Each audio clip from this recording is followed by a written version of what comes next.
live, so you already know what that means. Yes. Welcome to another episode. The Cannon. Come on. I represent. Yes. Them jet planes, young rider, trademark, and Wiz do the same thing. Hotep History Fly over the live. city where the hammers bang. Miracle to make it to this age in the physical. And now they're falling victim to violent crime. Living in these wildest times. Your assailant could be a partner of mine. Come on. Bring y'all asses in here, man. We got another one. I could take a day off. We in the middle of the week. I'll be better than I am right now. Come on. Change clothes, change hoes, change in my ashtray. Pay the toll with 100. I got the next 99 motherfuckers who coming. Come If on. I say that I done it or doing it presently, it's either that or I'm frontin'. In that ladder actors for suckers. Grape weed in the jug, call it smuckers. Put it in the grinder while you up. Shut the blinds for me, mama. If you bout it, you bout it. Come You on, say y'all. you bout it. Hotep History Mash live one is if you here. bout it. Trees in the blender, got some keef at the bottom. Would've told you, but I got high and I forgot about it. Come on. Jets, nigga. Bout it. Roll one and match one if you bout it.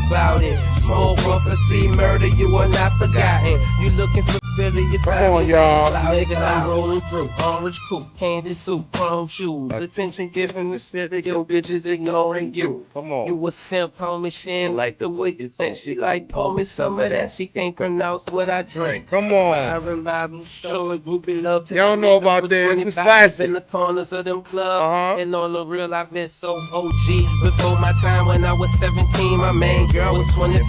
Come on. Ain't seen nothing like it in your life. Hot spitter, Space Jam, 11 flow, so on ice. Nigga. Come on, man. Bring y'all asses in here, If man. you bout it, then say you bout it. I roll one, you mash one if you bout it. Super excited. Trees in the blender, got some keef at the bottom. Would've told you, but I got high and I forgot about it. Come on. Jets, nigga. Bout it. Roll one and match one if you bout it. Smoke, prophecy, murder, you are not forgotten. You looking for spitter, you find me where it's cloudy. Yeah, man. Listen, man. We not stopping. We got another one. I hope y'all guys are ready for the nice episode. Come on now. Bring y'all asses in here, man. Cannon. It's your host with the most, Full President Hotep Dudes, reporting live from Hotep Nation, man. Just fell through with the loud pack, no cigars and Yes. my crew on the loud. Let's go. Yeah. How y'all doing tonight? Careful.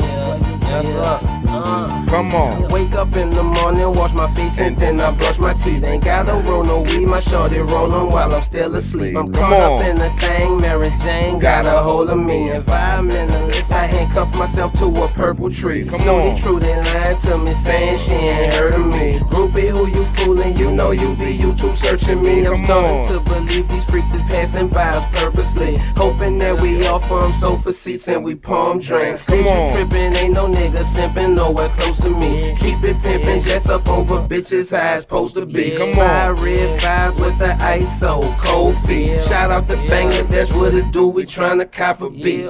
Spitter, you Come know on. where he at if Yes. you need somewhere. I'm in the hyped for sprinkle tonight, with the man. I ain't beats gonna up. lie. Something pretty with me rolling weed. Yes. Yes. Dog, you cause you treat her like you need her. Y'all feeling Make sure good? you see my shoes, I kick my feet. I'm feeling good. I made it cause I always stay G'd up. If I said it, then Come you on, know man. you could believe me, bruh. We keep it way too smoky in here, see come us. on. Bitches flirting sex appeal, cause we got that Corvette appeal. Did it independent for the record, fuck a record deal. Did it on. for my niggas on the set, still at it. I asked them what's good in the hood, and they saying shit happened. Wild niggas still clapping, cheesy to still ratting. I seen it all before, like a rerun of Family Matters. Come on. I'm laughing at my partner, lost 5,000 in that Madden. My younger homie beat him, he 13 years old, stacking. I'm watching Action Jackson in the palace, smoking cabbage, just relaxing, mixing hashes till I feel like I know magic. I'm traveling, seeing the map, just cashing them in checks. We got now, you got next, and I know you mad stressed. How I made it through the stretch, stamina long when you think you fucking with to just come on in. Better on. clean your lenses, fool, you looking at the wrong man. Strong sending weed, old cars, new bitches in the seats. Yeah. Yes. Yeah. Welcome, ladies and gentlemen, to another episode of Hotep History Live. I am your host with the most, President Hotep Dude, reporting live from Hotep Nation inside Hotepistan. I hope you guys have had a phenomenal week so far, thus far. I hope you guys have had all of your benchmarks met, all of your goals met, and all of the things you're trying to get into, because it's extremely important. So, I'm back, man. I'm back. Happy to be back, too. Happy to be back. Y'all know that I'm becoming more and more enamored and habitual when it comes down to live streaming. I really, really enjoy it. I've been saying it for episodes and episodes now. Just enjoying myself. Major things are happening over here at Hotep History. You know, I try to keep you guys as updated as possible. I do not like to under deliver. So I like to keep things under wraps for the most part. But in times where I can update you guys, I will. And major things are happening. That's what I'll say. We have a bunch of daily content coming out. We have documentaries coming out. It's a bunch of stuff happening. So of course, make sure you're subscribing and following on all of the platforms. Here you go. Patreon, Kick, Instagram, YouTube, me on Twitter, me on TikTok, daily content, okay? You guys are going to love it. Black American history is upon us. It's all around us, okay? It's an abundance of it. So please make sure that you are subscribing, following, liking, sharing. Make sure you're sharing this. Make sure that you're letting your friends and family know what you're watching on Mondays, Wednesdays, and Fridays at 6:30 p.m.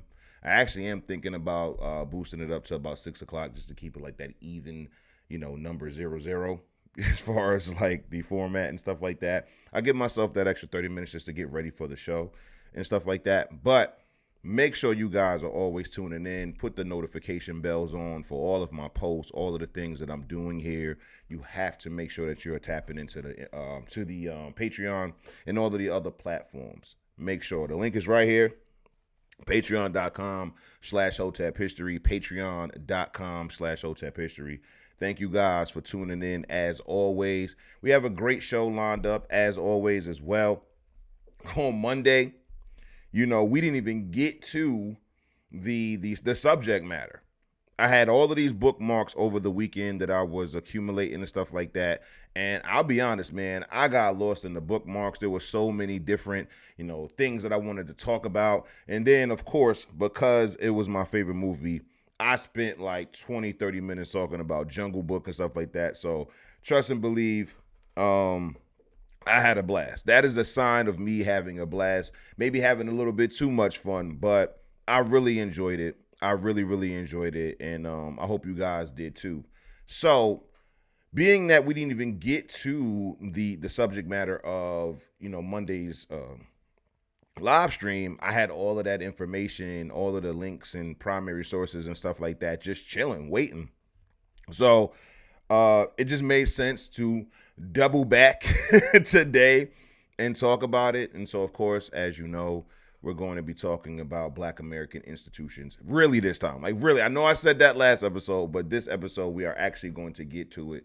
A bunch of stuff that I can't wait to get into because, as you guys know, when I'm aggregating my tabs and aggregating the primary sources, if I haven't read the book already, or if I haven't gone to these websites already, I'm going into this stuff new, just like you are, and we're learning in real time. I want that to be something that we continue to do here on the platform, because I want it to be something that not only am I, bringing this stuff to your attention, teaching you about it, and putting my commentary on it, we are also learning together.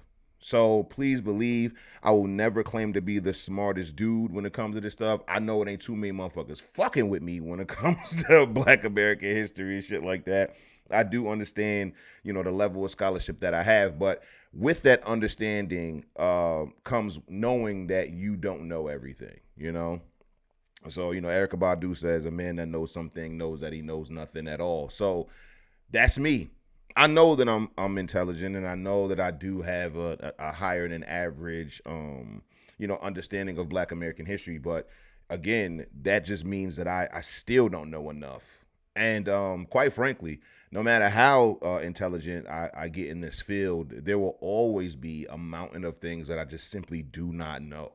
And so once you accept that, and knowing that this is something is that's going to be ever evolving, ever present in all, life work, like really life work, you enjoy it even more.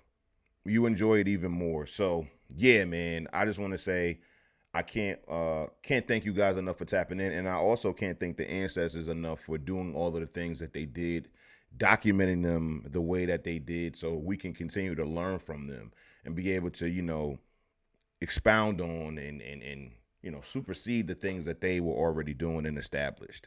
It's all about, standing on that foundation and building upon it. So that's what it's about for me as far as Hotep history, and I'm glad that I'm able to bring it to you guys. So welcome again to another episode of Hotep History Live, man. So how was your guys' day? How did you guys, fare today? Did you have a good day? Did you have a bad day? Let me know.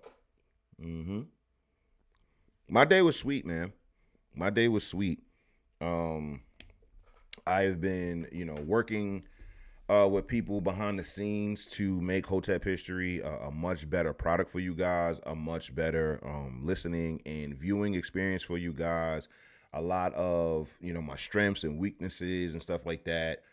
Just expounding on those things and making sure that I'm giving the best possible, quality product that I can give you guys, for sure. So yeah, just tapping in, building with these people who genuinely want to see Hotep History win. So shout out to everybody that's helping me, do what I'm doing here at Hotep History. Thank you guys for believing not only in me, not only in, Hotep History, but the ancestors and their abilities as well. Because you can't really be on the team if you don't have a reverence for the ancestors. It's kind of silly, And so I'm happy to say that the people that I'm working with behind the scenes not only have a reverence for, the things that I do here, they have like a genuine reverence for the ancestors, and I couldn't thank them enough for all of the things that they're helping me do. And you guys, you guys mean the world to me, man. I'm telling you, I really can't thank you guys enough.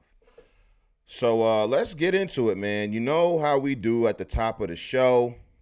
We go through the bookmarks. We go through things that that I seen on the timeline over the past couple days. It's not as it's not as much as Monday night. I feel like I kind of overdid it a little bit when it came down to Monday night because I was just bookmarking so much stuff. But it's all good. I was happy that I was able to talk about it. So yeah, man, let's get into the bookmarks. Make sure you're subscribing to the Patreon. Episode 10 is in the pinned tweet. Here we go. So what we got? Let's go to the folder. Let's head on over to the folder. Let's go. Oh yeah. Gotta load up. And as you can see from the tabs, we got a lot of stuff to get to. So we're gonna spend a little bit of time here. Let's get to the bottom of this. Yes. So the bookmarks today are going to be a mixture between motherfuckers lying on the ancestors again, or lying about history rather, and some good stuff. So the first thing, we have another historical lie, ladies and gentlemen. Another one. See, the thing is, this is what I'm trying to tell y'all. I'm telling y'all now, AI is infiltrating history. Not only Black American history, because, that's what we focus on mostly over here, but history in general. This is Afro-Brazilian history, right? This has nothing to do with the United States or Black Americans, but they're doing the same things and using the same tactics to lie. So this is a person by the name of Pata Sika, if you ask Olina Rojosa. Okay. And here it goes. The slave turned into a human breeding machine. Okay. In the 19th century in the Brazilian state of Sao Paulo, There lived a man named Roque Jose Florencio, better known by his nickname Patasica, meaning dry paw. He stood at about 2.18 meters, 7 feet and 2 inches. So we got another 7-foot tall Negro. We got another 7-foot tall Negro who, despite his stature, there are absolutely no photos of him whatsoever, just AI generated photos. And they got this nigga looking like like they said in the comments, they look like Lou Ferrigno and shit like that. This motherfucker looks like a bodybuilder. What the fuck, bro? Like, you're not getting these types of quads on the plantation. I'm just letting you know like that. You're not getting any of the delts and shit. Like, you're not getting any of this muscle definition on the plantation. But this is another 7-foot tall Negro that doesn't have anybody else to corroborate his metrics at all. But anyway, and his owners decided to use him as a breeding bull to produce new slaves. According to legend, which I can appreciate in the caption, at least they're saying it's legend, and we'll get into this because I actually did the research on this, so I'll give y'all my take on it in a second. He fathered between 200 and 300 children. After the abolition of slavery, he was granted a piece of land, got married, and had 9 more children. It is said that he lived to be 130 years old, and thousands of people attended his funeral. Thousands of people attended his funeral. Thousands. None of them had a camera. None of them. Despite there being thousands of people at his funeral, nobody thought to document this and take a picture of it. You can't find a group of motherfuckers today. You can't find a group of 10 people that's not taking pictures of something. And now, of course, I understand the accessibility that we have to cameras in our phones and stuff like that, but still, promise you, once you found out the year that he quote unquote died, you would be like, what the fuck? Anyway, locals claim that up to 1/3 of the town's residents are his descendants. So now we have an entire town, pretty much, 1/3 of a town that are his descendants, and nobody has corroborated this. Nobody. So I looked this up. I looked this up, and all of this right here, as far as the legend goes, is coming from an Asian named Chen Wang. Let me see if I could pull it up real quick.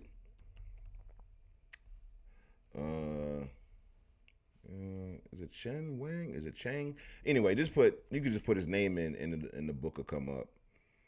As you can see, this is the picture that comes up. And yeah, this is the book right here. Hold on.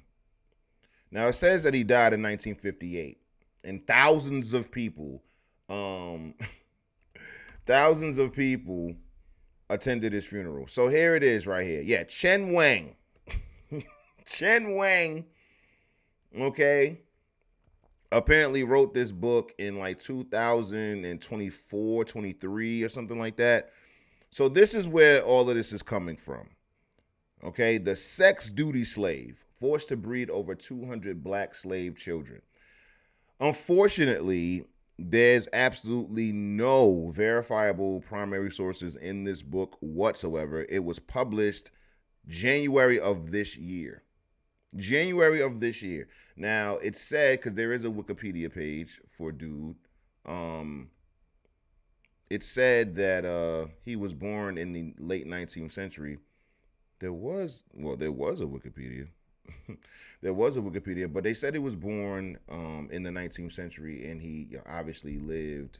Yeah, see, the Wikipedia is not even up there anymore. And as you can see, there isn't any verifiable anything on this person. Now, this person more than likely did live, but they did not do any of the things that the reasons why people would talk about him in 2025. Okay, so him being over 7 feet tall, him breeding, being bred to father, 200 to 300 children, the town being 1/3 of his descendants and stuff like that, or 1/3 of the town are his descendants and stuff like that. None of that has been corroborated at all. Okay.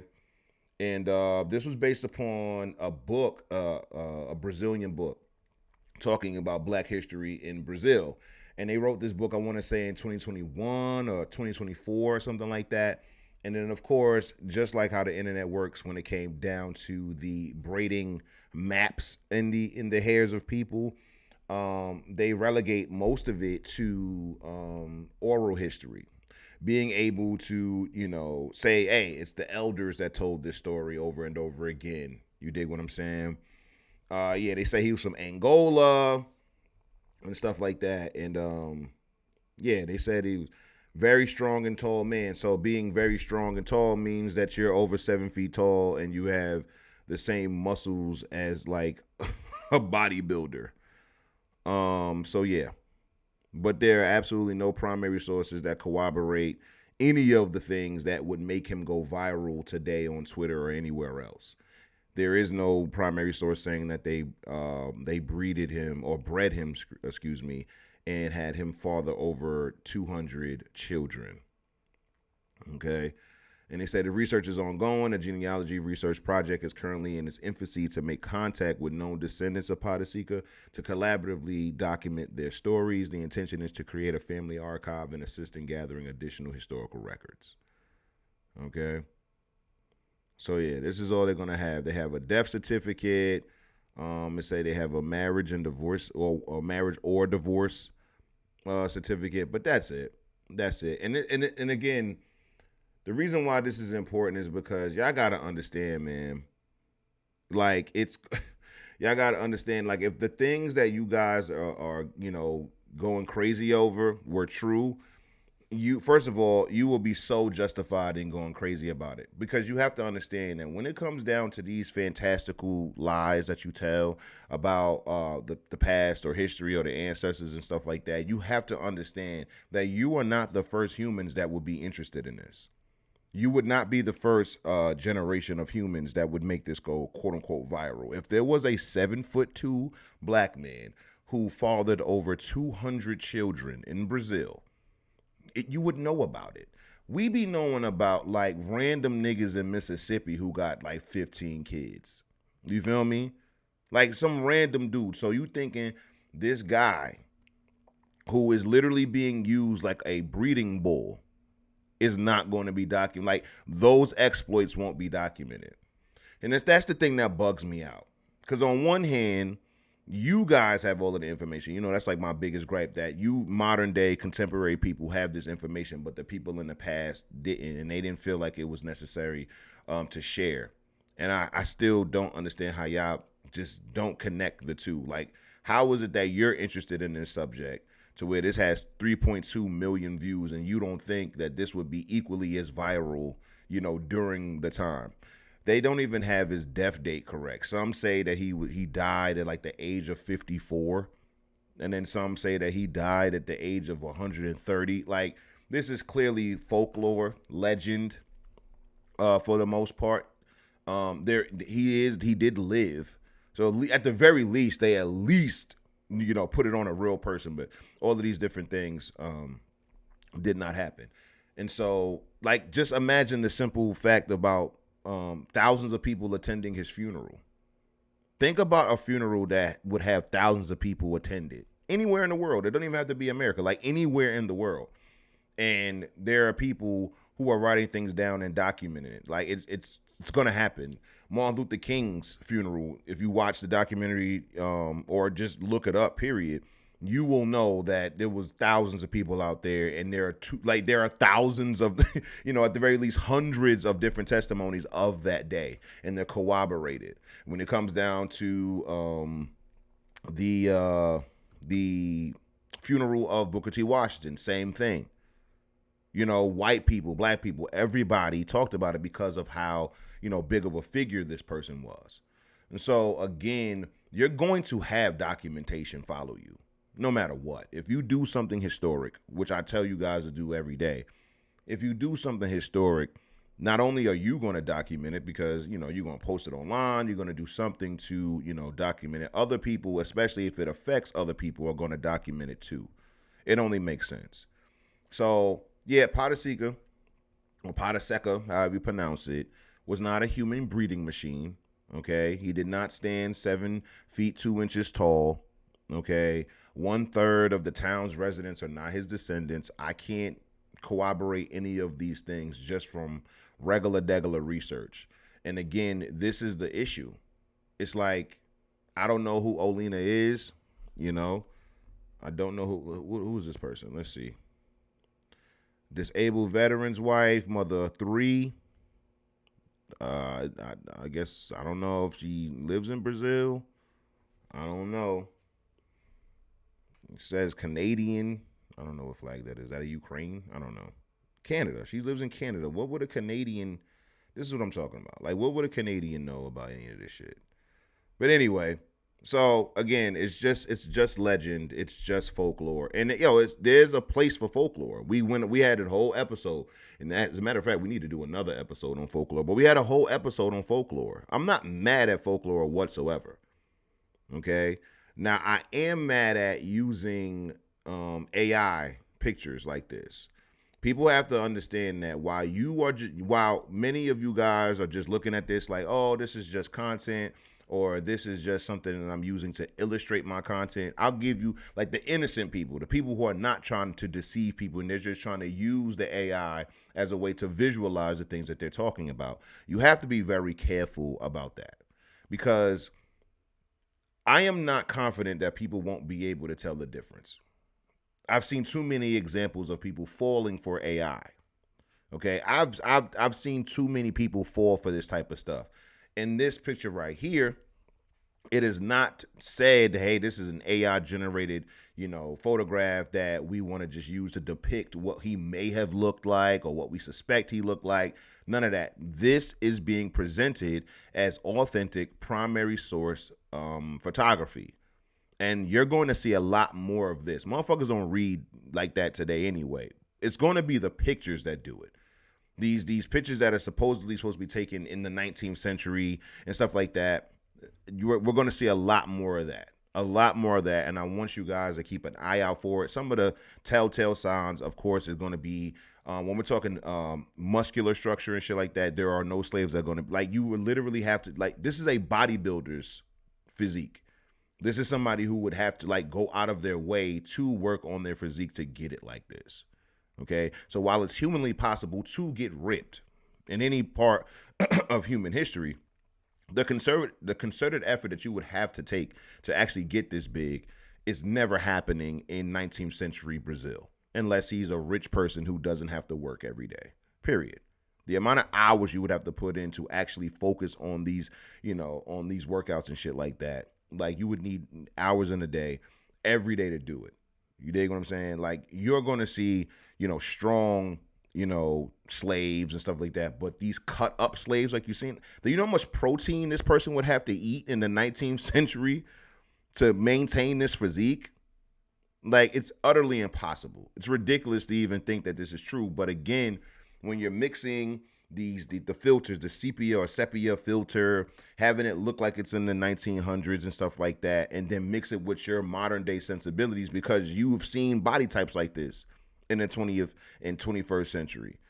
You know what I'm saying? So it's like, this body type is not jarring to you, but if in the historical context, this shit is absolutely, like, this is ridiculous.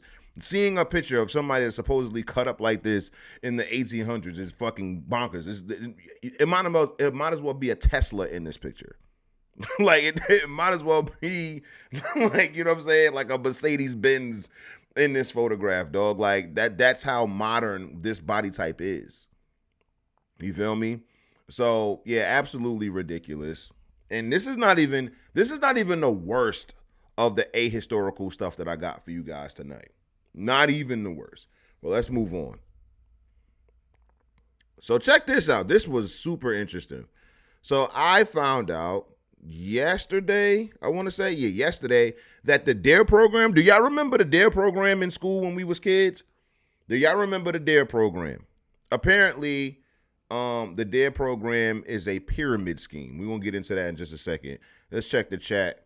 Crystal says, when they tell this story next, he'll be 8 feet tall and fathered 500 children. Yep, that's a fact. Because the game of telephone, like, once that story reaches, like, Facebook and shit, is only on, I've only seen this post in YouTube. Once this shit make it to Facebook, geez, I'm telling you, he's gonna be a giant. He gonna have crushed. They gonna mix Big Jacob the Silent and Patasika's story together.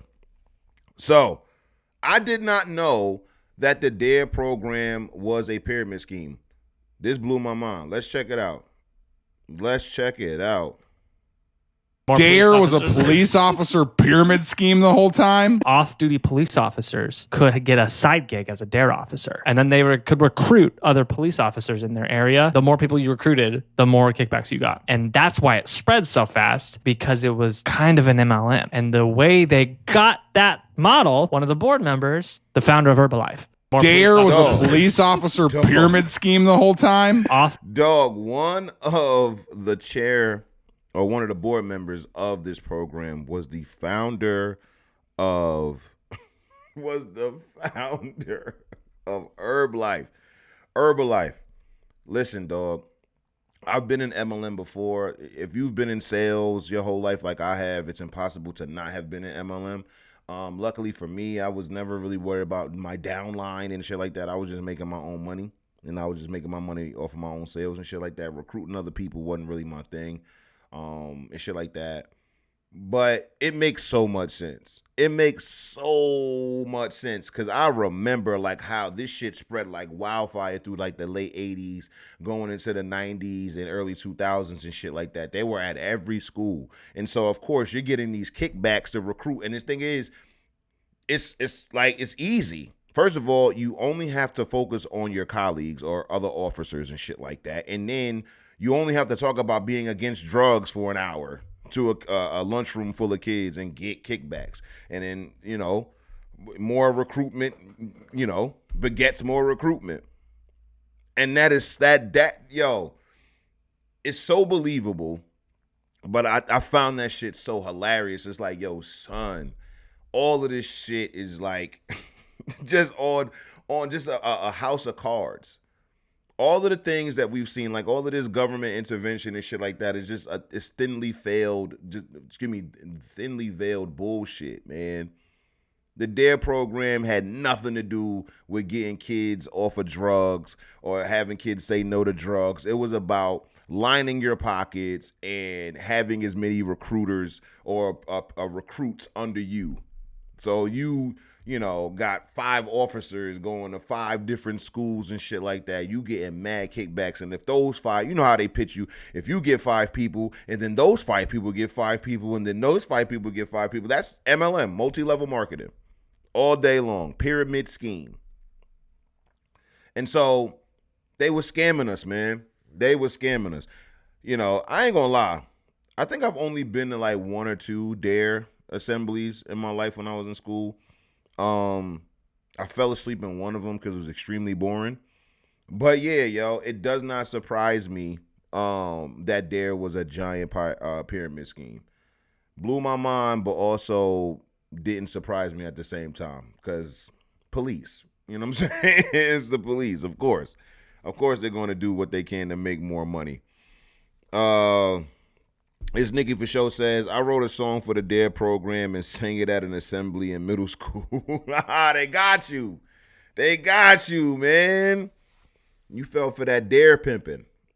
But I mean, there are people who genuinely like took those programs to heart, man. Like they credit the DARE program for them not going down the road of smoking pot and all of this other stuff. That's when they called it pot. You know what I'm saying? Sammy in the chat. What's going on, Sammy? Welcome, G. You got it. You came in at the right time. I just learned that DARE was a giant pyramid scheme, bro. It was MLM, bro. That was telling you if you get 5 people and they get 5 people, you'll be rich. I wonder what the kickbacks were. I do wonder what the kickbacks were, for sure. Like, how much money did you get? Let's see if we can find it. DARE program pyramid scheme. Let's see.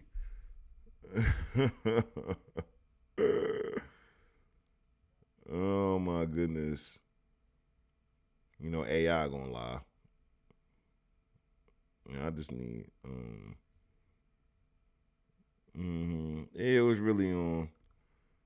Let's do PBS. PBS. We're sorry. PBS is currently experiencing connectivity issues. Come on, PBS. Come on, man. You ain't get your donations from viewers like us? That never actually worked. Let's see. Priceonomics. Who's this? Rosie Seema. I remember that lion.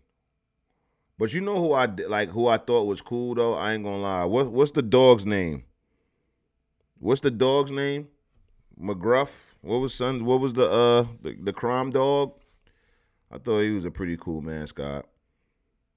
Yeah. See, I know the shit didn't work. I mean, obviously it didn't work. But I wanted to know how much they were getting paid.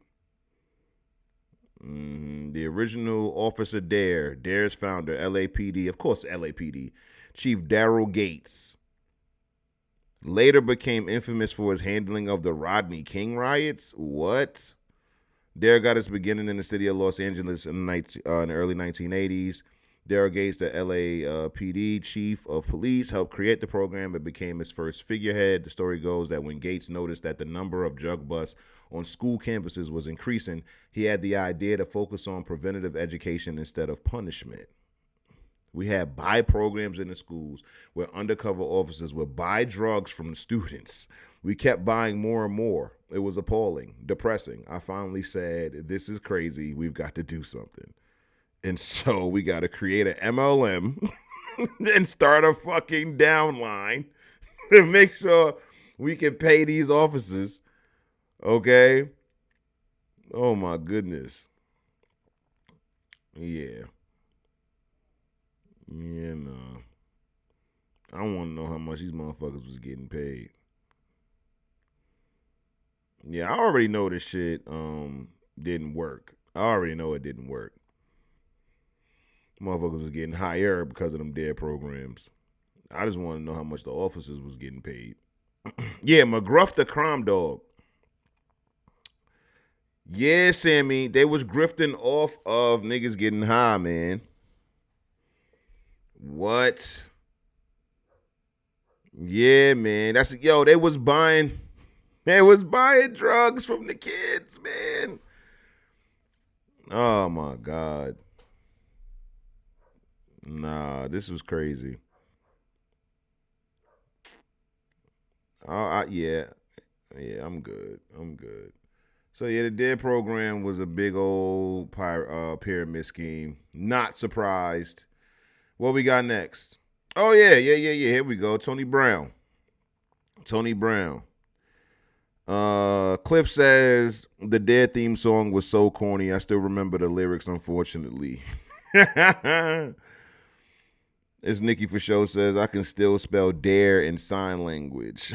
I was a dare warrior. Get out of here, goody two shoes. Yo, let me know. Was y'all goody two shoes in school? Keep it tall with Hotep. Was y'all the ones that was telling the teacher that he or she forgot to collect the homework from the night before? Were you the goody two shoes? Did you give your teacher an apple? Were you a teacher's assistant? That's gonna let me know. That's going to let me know if you was a goody two shoes in class. Did the teacher ever appoint you her assistant for the day? If she did, you was on your best behavior. That's a good thing for sure, but you don't have a rebellious spirit like the Hoteps, you know what I'm saying? We was bucking against the system. Since very young. I couldn't be told what to do. I couldn't be tamed. You couldn't rein me in. You know what I'm saying? I'm going to do what I want. I'm going to do what I feel. That's just what it was. You goody two shoes sitting in the front of the class like this and shit. You know what I'm saying? Wouldn't let me copy your tests. You a little hoe. You over there writing and covering your shit. Like, come on, bro.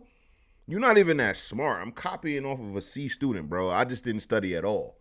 Like, what's the answer to number 13, bro? Like, come on, son. What's the answer to number 13?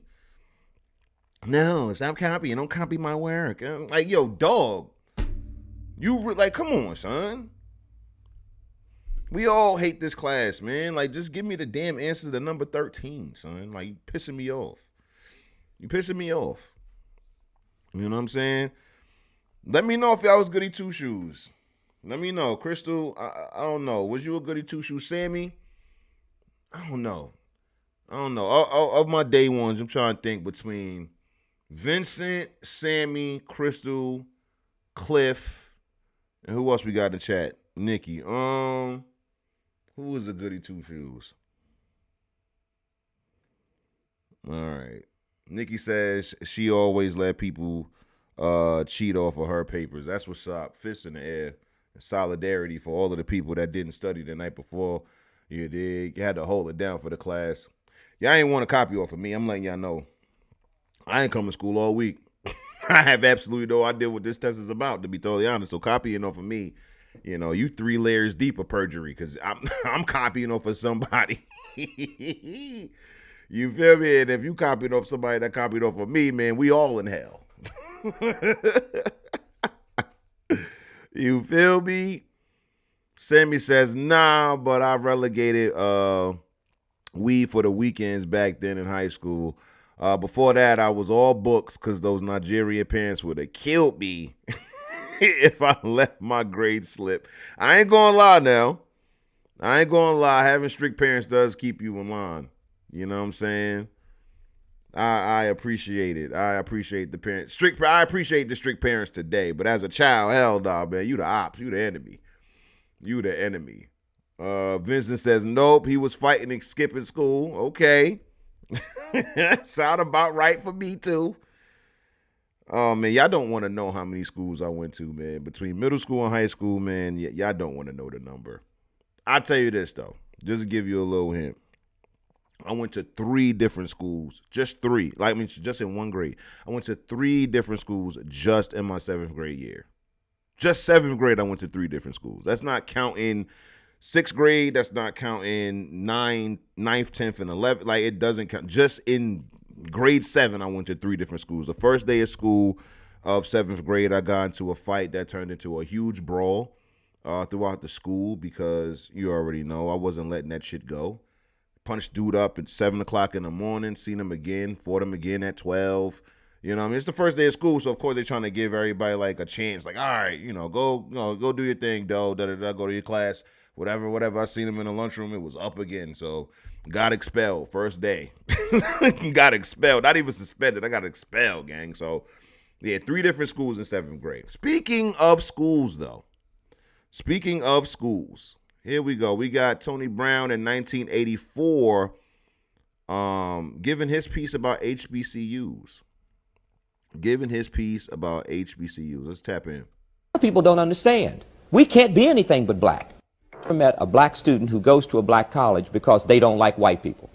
We have black colleges for the same reason that Jews have Yeshiva and Brandeis, for the same reason that Catholics have Holy Cross and Notre Dame, for the same reason that the Mormons have an entire state called Utah that they have no intention of giving back to the United States.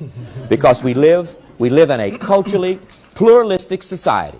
Now, we are going to have to teach, we who are black, are going to have to teach everyone in this society that a desegregated society means respect for everyone and every group, equality of movement, and the ability of any black student to go to any white university, the ability of any white student to go to any black university, the ability of any Jew to go to any Catholic institution, etc. That's the segregation. The segregation does not mean the elimination of black culture. A lot of people don't understand. We can't be anything but black. And we can use all the words we want, desegregate, integrate, merge. We still are going to be black. And we who are black have decided we are not going to let anybody destroy our colleges because we cannot survive in America without them. Only 20% of black students go to black colleges. 80% of black students go to white colleges. But 7 out of 10 black students who go to black college graduate. 7 out of 10 black students who go to white colleges never graduate in graduate programs at white universities. 75% of all the advanced degrees go to black students who went to black colleges. That's when black students from black colleges and black students from white colleges get together and compete. 3/4 of the advanced degrees go to those from black colleges. 1 out of every 250 black athletes at a white university graduates. The University of Georgia has graduated 6 black athletes since 1971. We're not finishing white colleges. And if we don't have black colleges, we're not going to graduate. We're not going to have a leader. So this is something that was said for a long time now. Of course, this rhetoric, this argument has died down since the 80s and the 90s. You feel me? But this was always a thing. This was our institutions. We took pride and ownership in our institutions, at least as the people who created the institutions. And then, of course, after 1965, right? Shit, after 1954, to be totally honest, with Brown versus Board, you know my whole rant about that, right? It doesn't make any logistical sense that integration, desegregation, like he said, however you want to call it, means the destruction of blackness. You dig what I'm saying? Means the destruction of Black American institutions. That doesn't make any sense to me. You dig? It's no different when a man, finds a wife and they marry, right? Their families are going to be combined. You're not going to say, oh, well, the wife's family no longer exists or the husband's family no longer exists. No, they come together. And that's what Tony is saying here. You feel me? And so there should not have been a walking away from Black American institutions. You know what I think? I truly believe that when it comes down to our institutions, they speak for a lot of the aptitude and behavior of Black Americans. And I think a lot of people don't like that. I think a lot of people would rather run away from that. Like the negative things that are said by Black students, by Black faculty about these Black institutions, that we would just rather say, oh, throw the baby out with the bathwater. It's bad, so bad things are happening. Therefore, we shouldn't even invest in these institutions, or we shouldn't even think about fixing or revamping or improving these institutions. No, we'll just go to a PWI, and I think that's not fair, because the longer and longer you ignore the mismanagement of funds or whatever issues that the students and the faculty have with the institution, with the administrators, right? All you're doing is making it worse over time because you keep ignoring it. And you want kids to go there and stuff like that. So it's like you're continuously mismanaging the funds, or you're continuously doing, bad things objectively. I'm not talking about all HBCUs, obviously, but I know personally that Howard, which will be one of the top HBCUs, has some management problems, had some funding, mismanagement of funds, and stuff like that. So I definitely want those institutions to, iron out those wrinkles. But I also think that us having, in this video right here, 80% of our students graduating out of white institutions and stuff like that, when HBCUs could be better used for Black American education, I feel like we are, throwing the baby out with the bathwater. You feel me? And I remember seeing Langston University. I talk about Langston all of the time because I actually watched footage of Black men building Langston University, and something like 75 or something like that percent of the latest graduating class didn't graduate or something like that. Like, it's some abysmal numbers. And it's like, I don't run away from things that I need to improve on, no matter what it is. And so when it comes down to us needing to, address whatever we need to address as it pertains to our HBCUs, we should do that. We should absolutely do that. I don't think running away from the HBCUs should be something that is even looked at as a viable solution, because again, we're losing a lot of wealth when we do that. We talk about Yale and Princeton and Harvard's endowments. That's wealth. These people investing into their endowments, especially when Black Americans were revolutionary in that vein, in that regard. Okay, I tell you guys about the Fisk University classes of 1925 and 1926, and they left life insurance policies inside of the endowment of the school of Fisk, that when they die, the school would get a large lump sum payment from the life insurance policy. That has been copied and used by all of these Ivy League schools. You put out a $2 million, life insurance policy on yourself, and then you multiply that by, most of the people or all of the people that you graduated with. That's a sizable amount of bread to come, at one time to that institution, and you have a graduating class every year. So you multiply that by, several hundred or several thousand children, you'll be in the billions in no time. In no time. Not to mention all of the, I would say, take a portion of your discretionary income to, donate back to your alma mater and stuff like that. These are things that just intelligent people do to make sure that their institutions are, surviving and thriving. Very simple things that your ancestors did, so well that other groups were like, yo, we need to do that. There is no other record of people putting life insurance policies inside of the endowments of their alma mater before Black American college students. Or Black American alumni. So I saw that and it was like, yo, damn, 80% of the babies or 80% of the young adults were graduating from white institutions despite having these Black American institutions in their backyard. And I'm telling you, that's not going to serve us in the long run. While it may serve you on an individual level and stuff like that, which is cool, but you definitely have to think a little bit wider, not whiter, but wider when you're looking at this type of stuff, So shout out to Tony Brown. What we got next? Oh yeah, some good news. I saw this. This is a dope ass sneaker that I seen. Black owned sneaker company, Luna Park. Let's get into this video, man. I think you guys are really gonna enjoy this. I know I did. This shit was fire. Let's tap in. You got the scratches on the toe box to symbolize the scratches that Sammy got in the movie. And then we got the vampire teeth there. The 3 vampire teeth represent Stack, Remick, and Mary, or whoever your favorite ones in there are. You got the blood splatter laces with the blood splatter midsole. We got the Mojo bag on here, the Anti-Gator Smoke. Open it up, you put your High John the Conqueror roots, your lucky coins, your lucky crystals, whatever, put it in there. Both shoes have them. It's removable, so you buy some other BH1s, you'll be able to take the panel and make it go with your fit. We got the 2 gold eyelets for the gold teeth, the 2 gold teeth that Stack had. You had a Coogee sweater. There's a Coogee print there to represent the sweater. Nah, we cousins. For a few hours, we was free.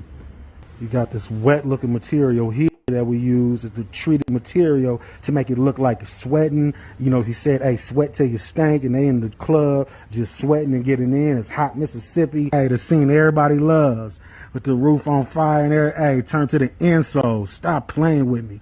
Got the 2 gold coins, similar to the ones like Remick was offering up. Got the black denim laces, silver on the back to represent Sammy's guitar. Blue smoke to represent smoke. He had PTSD to calm his nerves. He smoked. So you got the blue smoke there. Got the X's on the back to represent the bloodlines crossing. Got the tag back here, right? It's black and yellow because on the car that they were driving, the license plate was black and yellow. With the car that they were driving was the first black-owned automobile company, Patterson Automobiles. Comes with the vampire fangs with the beads in there that you can use to mold it to your teeth. Man, come on now. 3 aged articles with the backstories and all that. The best. Tap in, shoplunapark.com. Yo, this is what I'm talking about when we're talking about high quality merchandising. First of all, this is Luna Park. Let's go to their page real quick. Luna Park is it looks like it's based out of Seattle, Washington. Black owned sneaker company. And what I like about the model of the shoe, not even just the edition of the shoe, but the model of the shoe is called the Black History Ones. Love that name. And then this edition obviously is the Sinners edition from the movie Sinners. Shout out to Ryan Coogler. Shout out to my man Lade too. And you see all of the things that come along with the sneaker. Okay, you have the fangs, you got the 2 coins, you got all of the different, textures and stuff like that symbolize different parts of the movie and stuff like that. You got sayings in the, the back of the tongue here. Like the insoles are super dope. All this sneaker, at the end of the day, you really can't, like, what more could you ask for outside of comfortability? I haven't bought them. But, these are perfectly designed. They're originally, designed and stuff like that. It seems to be that somebody named Television Bobby may have designed these. So shout out to Television Bobby. But yeah, all of this comes with the pair of sneakers. So we could check out the website real quick. How much they going for? $190. Yeah, that's that's basically what, sneakers cost these days. They're already sold out. That's fire. He says, did you know we're Washington State's first 100% black-owned original sneaker brand? Not only that, but our debut model, the Black History 1, is the world's first real Black History shoe. So I got to get a pair. I got to get a pair. You know what I'm saying? So shout out to Luna Park for this. I wonder if Luna Park is like a place in, Seattle or Washington that has some Black American history in it. But this is fire. Like, this entire shoe, I think is fire. You dig what I'm saying? It's an original design. You're not seeing like a silhouette of an Air Force One or a silhouette of a Nike Dunk or anything like that. This is an original silhouette. Has all of the different fixings that you will love. You have the extra pair of shoelaces. You got the not custom, but you have a flavored up toe box, like the blue and red symbolizing Stack and Smoke. All of this stuff. Like this is a great packaged sneaker. The only thing now we need to see is just, how they feel on the feet. But as far as design, I have absolutely no problem with it. I think it's super dope. And so shout out to, Luna Park US and Television Bobby. Okay, so this is this is the owner of the company. Okay. So yeah. So shout out to him, man. Shout out to him. If you guys want to tap in, make sure you do. Let's go back to the bookmarks here.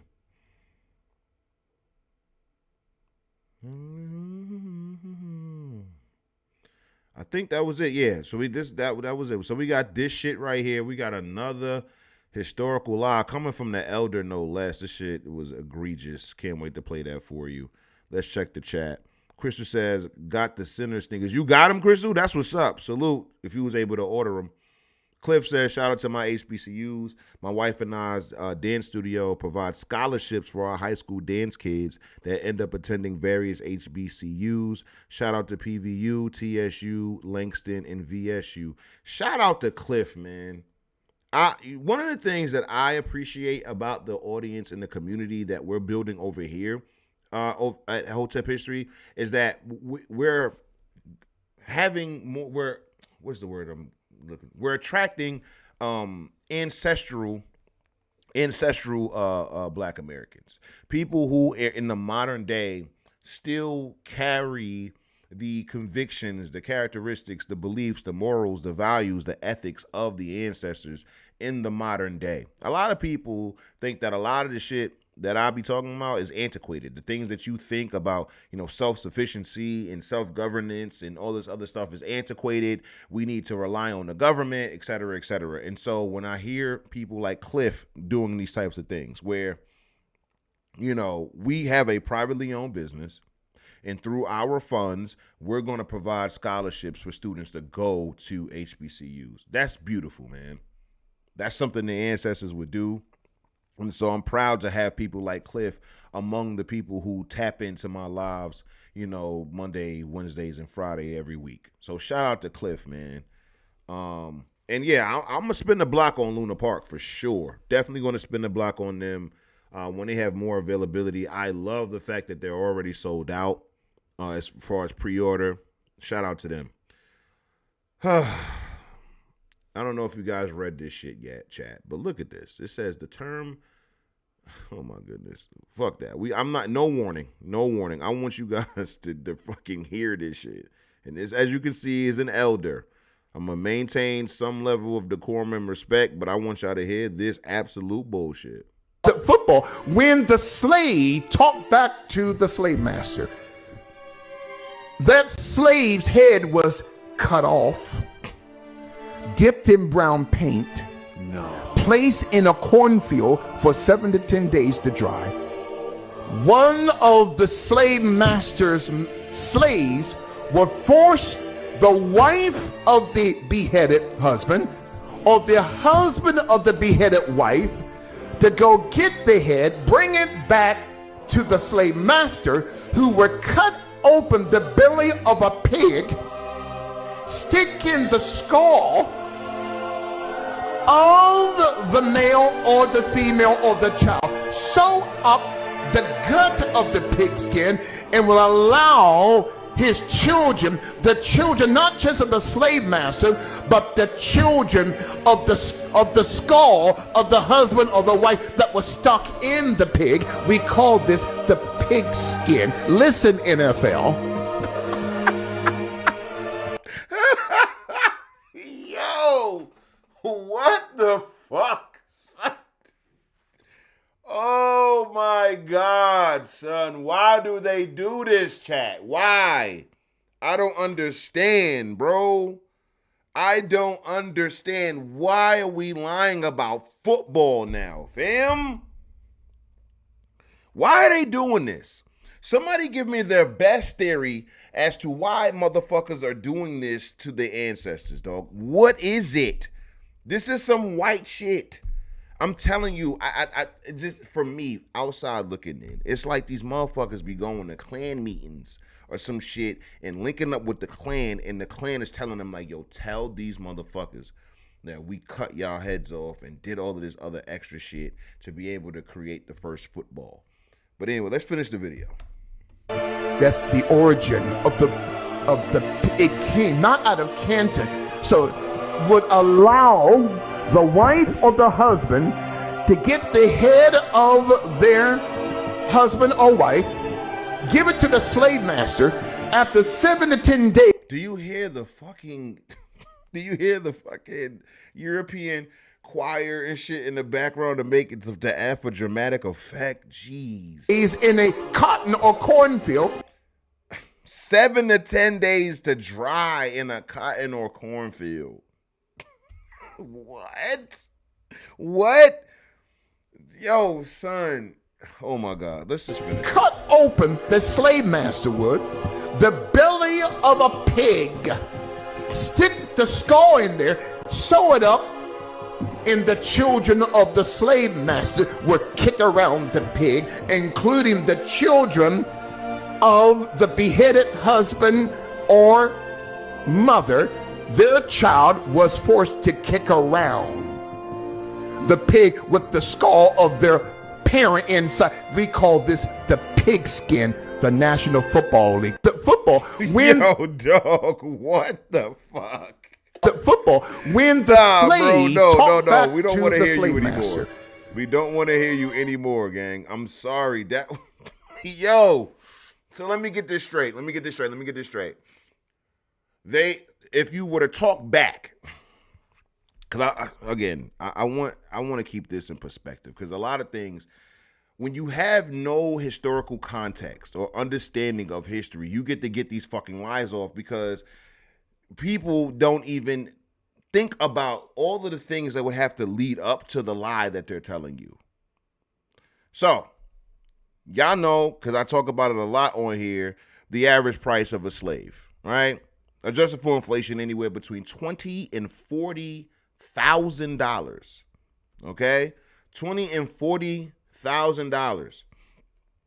So this white person pays for a slave $20,000 to $40,000. You feel me?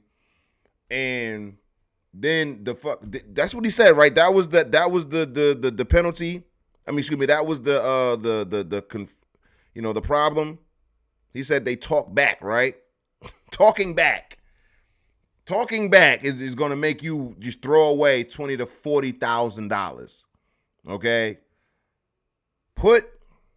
cut the head off, dip it in brown paint. Now, I can only assume that the dipping in brown paint was to give the listener a view of the brown football, Because why else would you dip? First of all, where are you getting a bucket big enough to dip an entire human head inside of it?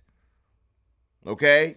So they dip an entire human head into brown paint for some reason. Set the head out in the sun for a week to 10 days. So of course we're not gonna account for any type of weathering. We're not gonna account for the fact that flies and all other, scavenger animals and shit like that are not going to eat this flesh. Okay? It's gonna stay perfectly preserved in the sun because that's the narrative, right? Then once dried, we're gonna go cut open. We're gonna kill a pig too, or a pig that's already dead, and take the intestines of the pig, dump that out, put a human head inside of the intestines of a pig, sew it up, and then proceed to tell human beings, whether they the children of the slave owner or the children of the slave that is beheaded, to kick around this severed head for fun and recreation. This is what the fuck I am talking about when it comes to people lying on the ancestors. I don't want y'all to think that I'm like over emphasizing this or overstating it. I'm telling you, people are grifting off of the ancestors. This is a clear grift. There is absolutely no reason to tell this story other than to line your pockets, other than to enrage people.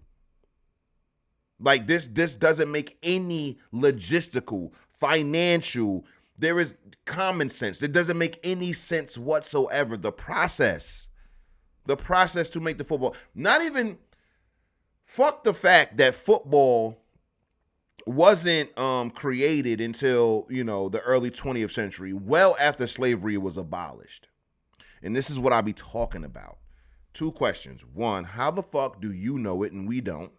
Because I'm sick and tired of this shit. See, when it comes down to the information that many don't know, and I bring it to the forefront. See, you see how I don't act like I'm the only nigga who knew this? Because I learned it from somebody else. I did not go into the past. I don't have a time machine. I'm not a time traveler. So somebody back then had to have written it down.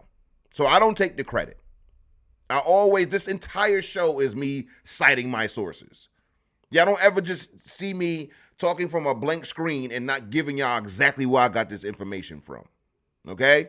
So that's 1. How the fuck did it? You was able to have all this information, but in between, then, now, and you and me, you are the only one with this information. Incredible. Amazing. Then you have not accounted for the time in between slavery was abolished and the NFL was created. What is stopping people from talking about this from that time? What is stopping former slaves? They're no longer in bondage, who were party to this shit. Because we've heard horrific stories. When it comes down to the slave narratives, you feel me? Like, we've heard some gruesome things. There's an entire book on how these motherfuckers they eat the ancestors. Eat them. Primary source. Eat them. And you mean to tell me we got documentation of these motherfuckers eating the ancestors, cutting Nat Turner's body up and keeping ears and lips and tongues and shit as souvenirs, cooking with his flesh. We have documented instances of that, but we don't have any documented instances of a motherfucker getting his head cut off and turned into a goddamn football. Nah, just this bald-head pastor who just came out of nowhere making up lies is the only source that we have for this goddamn story. No, I didn't fact check them. I'm not even going to act. No, Chad, I didn't. I didn't look this up. It's not even something to look up. One of y'all tell me the year that the NFL was founded or the precursor to the NFL, whatever. I know it's 19 something. I know it wasn't invented or created in the 1800s. And even if it was well after. Decades after slavery was abolished. But he thought he was cooking. And this is what I'm saying. You could just make anything up. Here's lying on the ancestors 101. Take a modern thing Doesn't matter. If predominantly black people buy it, predominantly black people are participants in it, predominantly black people are the talent in it, take that. Look at any of the mechanisms or in any of the tools, apparatus, or anything like that around it. Say that in slavery, you got to always do it in slavery. Jim Crow or slavery, okay? That in slavery or Jim Crow, black people were so fucking, subjugated by white people that white people just was like, we just gonna do this to y'all. Let's see. Oh, here we go. Fucking chapstick. Give you a perfect example. Chapstick, right? We all use it. I used it tonight on stream, right? Did you know that the original recipe for chapstick was the boiled oils of skin when you filleted a slave, when they skinned a slave, they used the oil from the skin when they boiled the skin, and they would pour it in little vials and have it harden, right? They would put it in the freezer, they'll put it in ice, and they would have it harden, and that's what that's the origins of chapstick.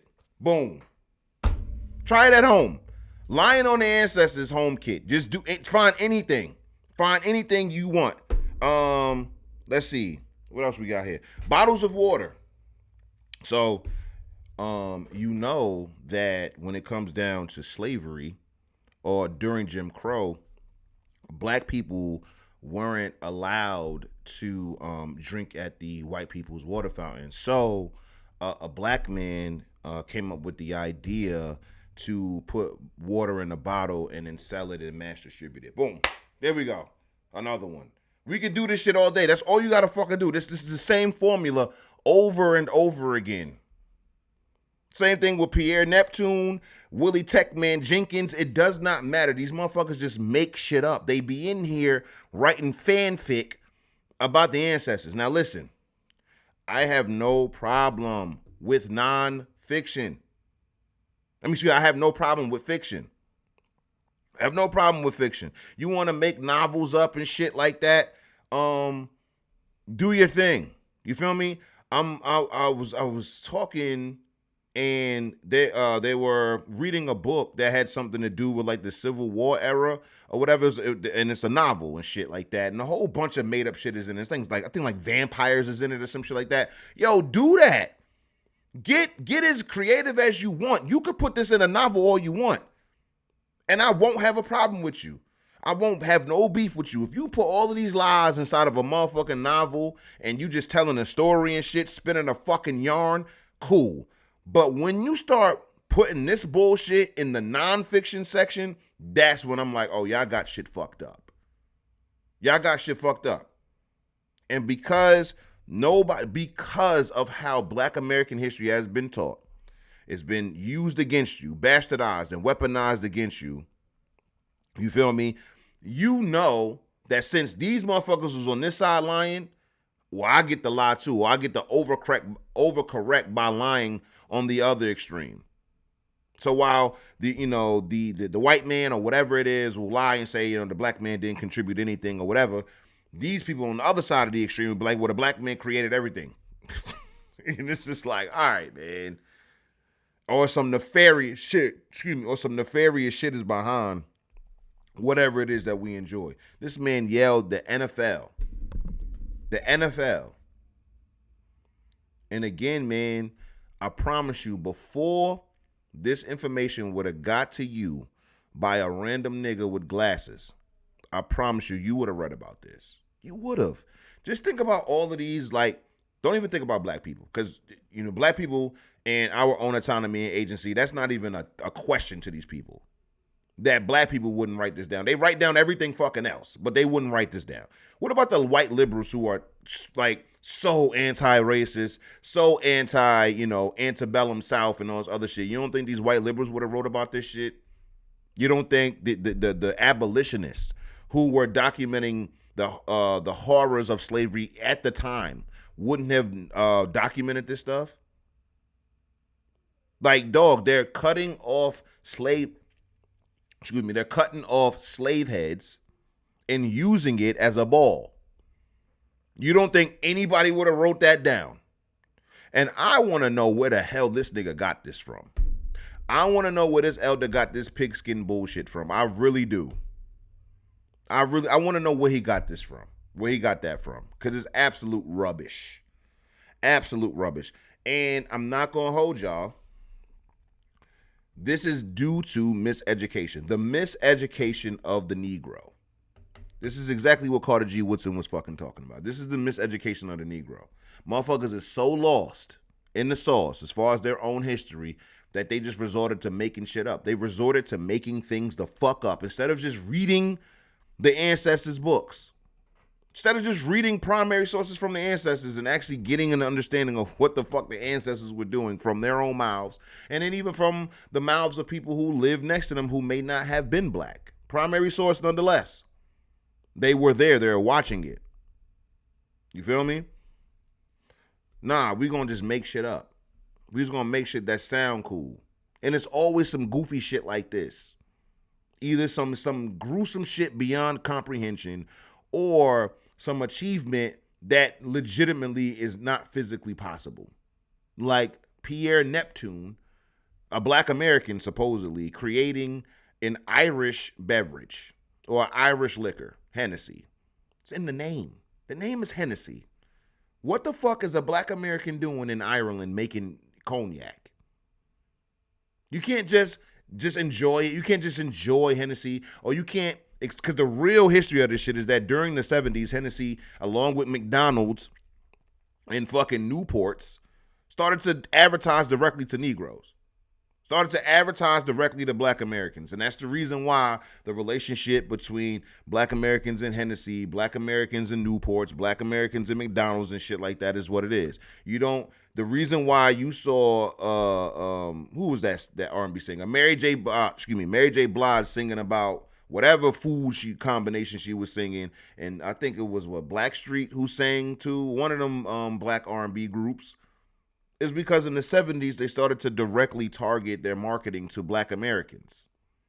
Because now, this is post Dr. King era. So, of course, it's motherfucker, all of these white corporations is like, well, the Negro can't wait to spend money with us, so let's just advertise to them. Let's put a bunch of black people in the commercial, a bunch of black people on the billboards and the advertisements in Ebony Magazine and Jet Magazine and shit like that. Let's just put Negroes, let's just put black people in the ads, have them feel like we're, catering to them, and we get more money. And that's where it happens. So because that's boring to these people. That's boring. Hennessy just wanting to market to black people in the 70s and shit like that to get more and more sales. That's boring as hell. You feel me? Nah, we gonna say Pierre Neptune created the shit. There was a video that we played on here. That talked about in Chicago history, I think it was the West Side, where they were talking about a particular family. I forget the last name. I know how my memory is. And one of the family members were actually one of the first, if not the first, black man in what we now know as the NFL. So, again, man, there's actual rich history that you can, read about and learn about that's verified by not only the people that were there, who are black and shit like that, but other people around who observed the same thing. You feel me? Let's see. For sure says, we all have an uncle that lies like this. I know this uncle very well. Yeah, man. There was a meme going around years ago, especially around during these times, like the holiday times, where it was like a picture of an uncle in the middle of the living room, and you could clearly see that he in the middle of lying. It's just a picture, but you could clearly see he's in the middle of telling a story or some shit like that. So of course they were, captioning the tweet and shit like that. Like, yeah, I could have been down with the Temptations, and I could have been, what I'm saying, just a bunch of lies and shit. Like, yeah, I met Michael Jackson, back in the 80s, and all this other shit. And that's exactly what this is. That lying ass uncle. That's spot on.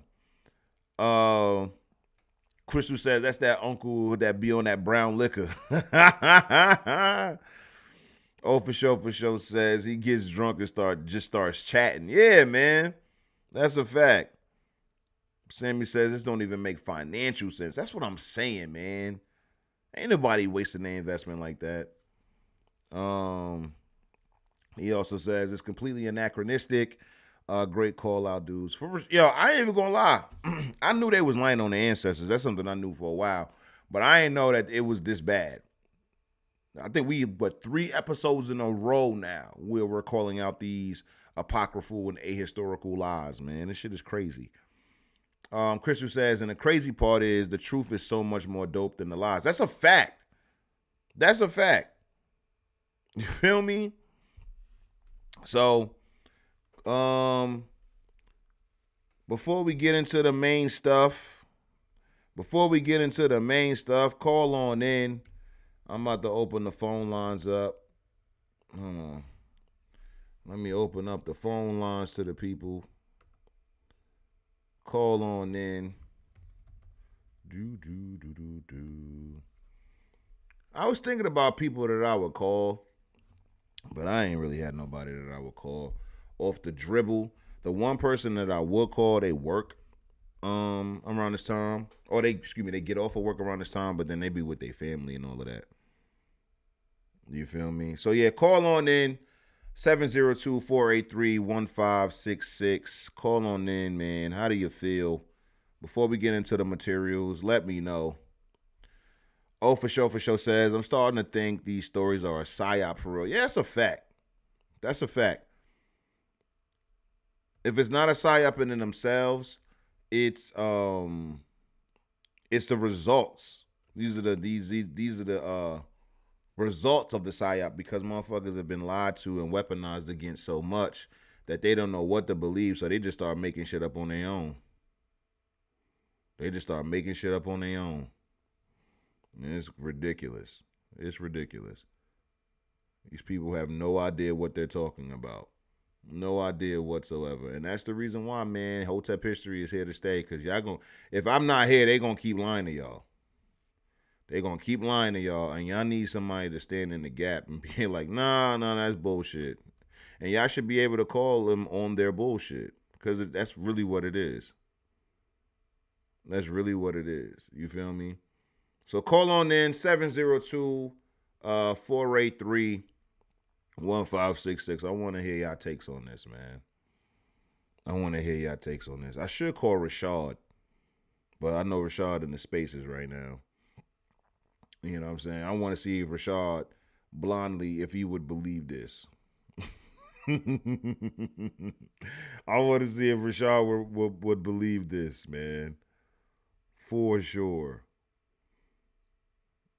Because that's ridiculous. That's super dumb. Let's see. That's the thing. I remember Crystal had called and they would not like the screen wouldn't ring. And they keep saying that. It says your browser might prevent calls from ringing. So I gotta I guess allow some permissions or something like that. I gotta see how to do that. You feel me? That was crazy. That was so crazy to me.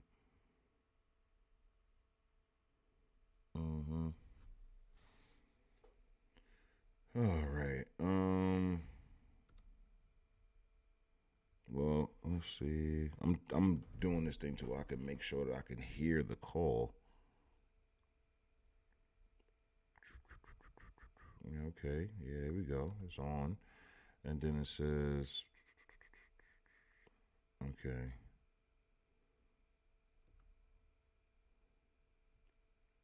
Oh, something about do not disturb. Ah, is that what it is? Is it on do not disturb?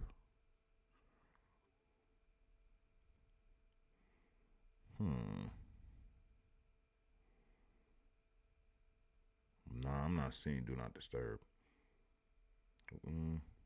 Let's keep scrolling. Man. Yeah, I'm not seeing it. I'm not seeing the do not disturb thing. I should still be able to see people calling. Yeah, do not disturb is off. Yeah. So what could it possibly be? Oh, okay, wait, hold on. Okay, it might be the okay. It might be the sound thing specifically.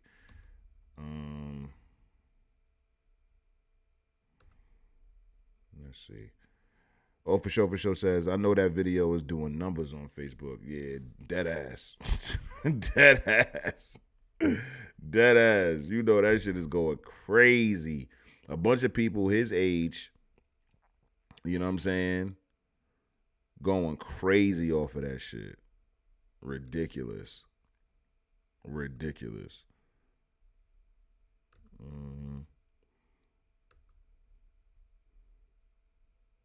This is so weird. All right, so let's do. There we go. That should do it. That should do it. Hopefully it does. Hopefully it does. Because I was wondering why I wasn't ringing. All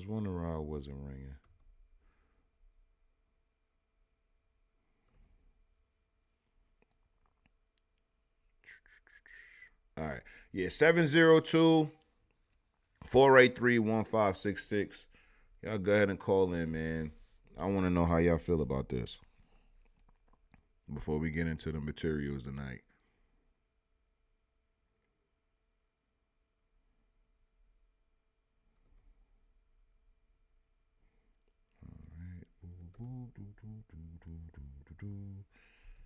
All right.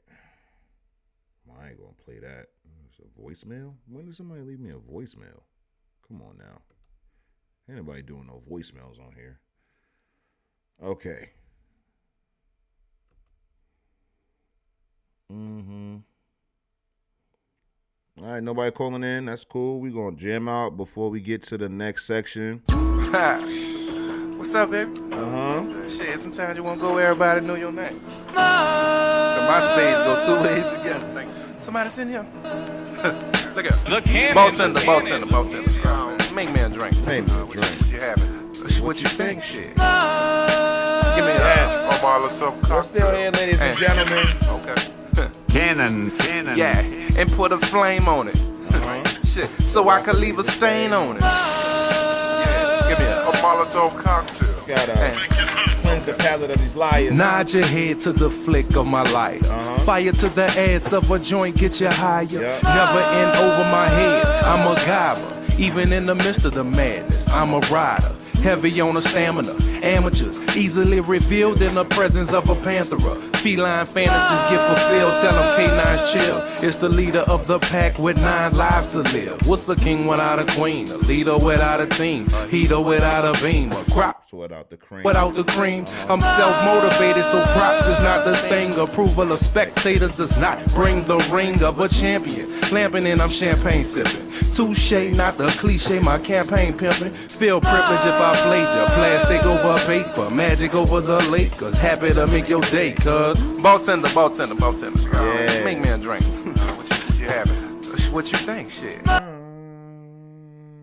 right. So tonight's subject matter, ladies and gentlemen, is, of course, Black American institutions.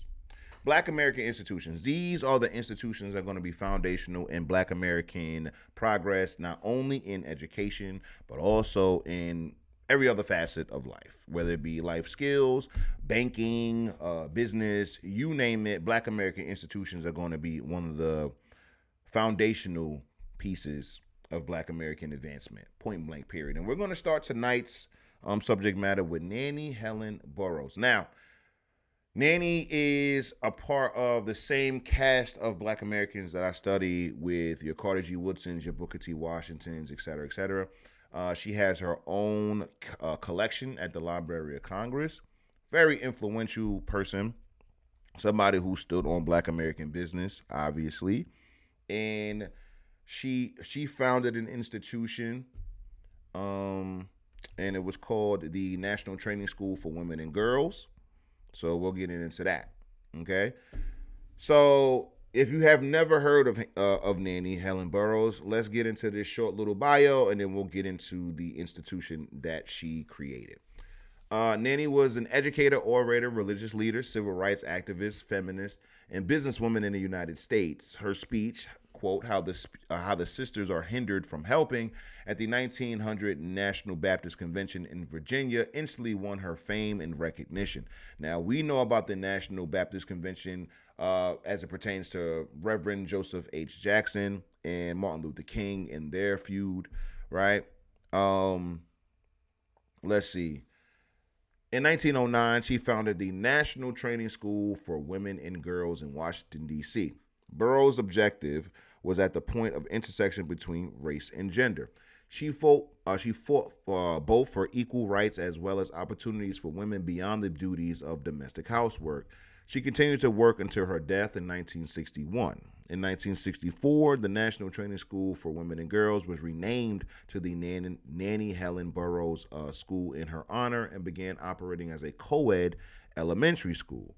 Constructed in 1927 and 1928, its Trades Hall has a National Historic Landmark designation. Okay, in 1913, Nanny H. Burroughs became one of the first 4 honorary members of the Delta Sigma Theta sorority. The other 3 were Mary Church Terrell, know her, Coralie Franklin Cook, and Gabrielle L. Pelham, mother of Dorothy Pelham Beckley. All right, so that's Nanny. Okay, let's get into the school, huh? Let's get into the school. So yeah, we already know about that. So it was founded in 1909, as we know, as the National Trade and Professional School for Women and Girls, Inc. So that was the original name, it seems.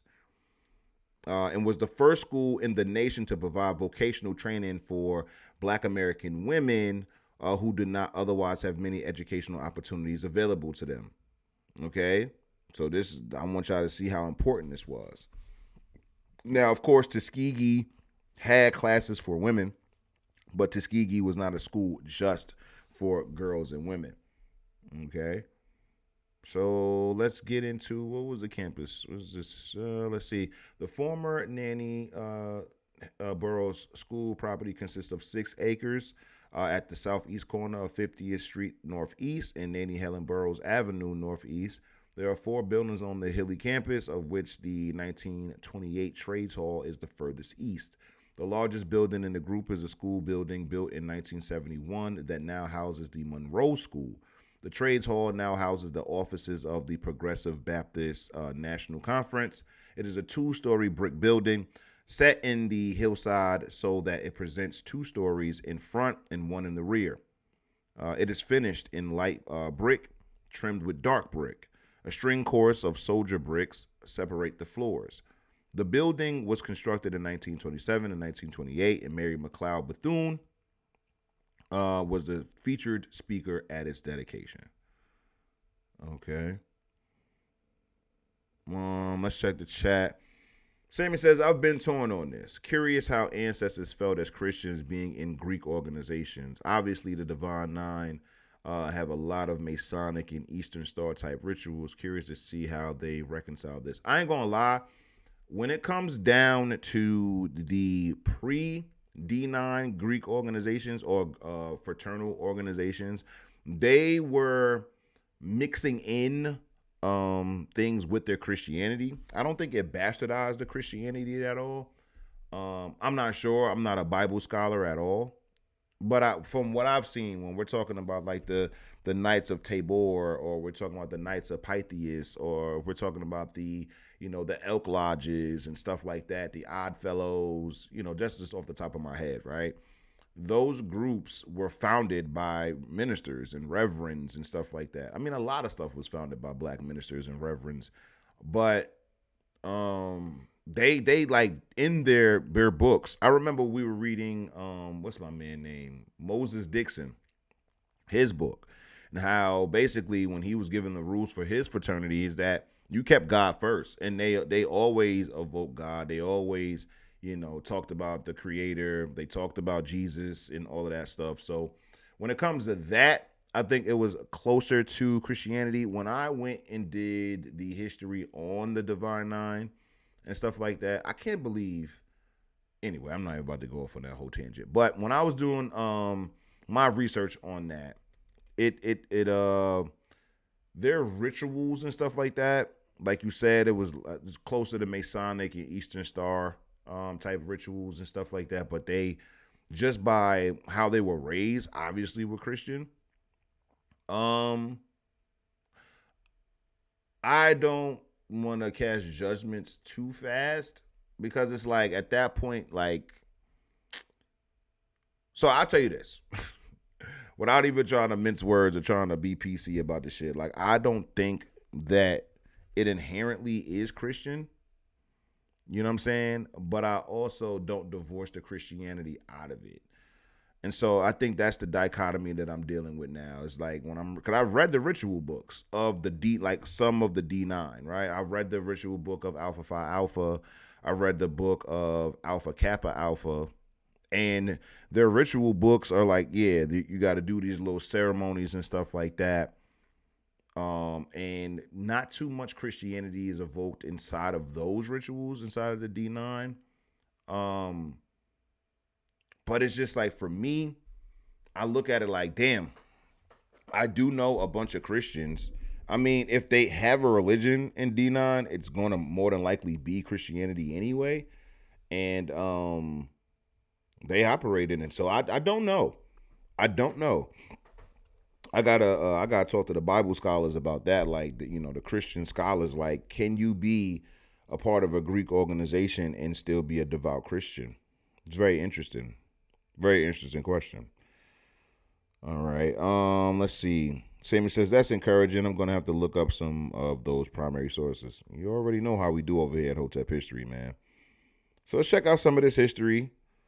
And then we got some other sources for Nanny as well. So we're not going to stay on Wiki. And we got some good photos lined up for you. You feel me?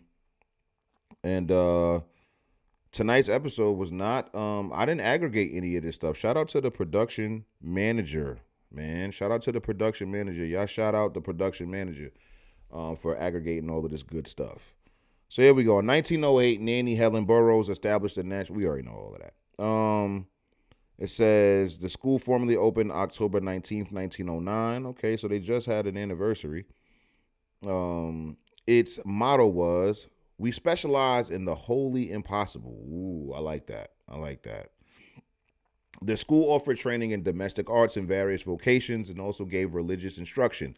It was the first school to offer all of these services in a single facility. It was also distinguished in having a stronger academic component than other period schools for African Americans, which generally focused on vocational training. It was supported by the National Baptist Convention, NBC, and funded and managed entirely by Black Americans. The school attracted students from nearly every state, Puerto Rico, Haiti, and as far away as South America and Africa. Okay? Influence, international influence. The school expanded its offerings in the 1920s, providing a wider array of vocational skills training. It closed briefly in 1953, but resumed operation. Nanny Helen Burroughs ran the school until her death in 1961, and in 1964, they renamed it in her honor.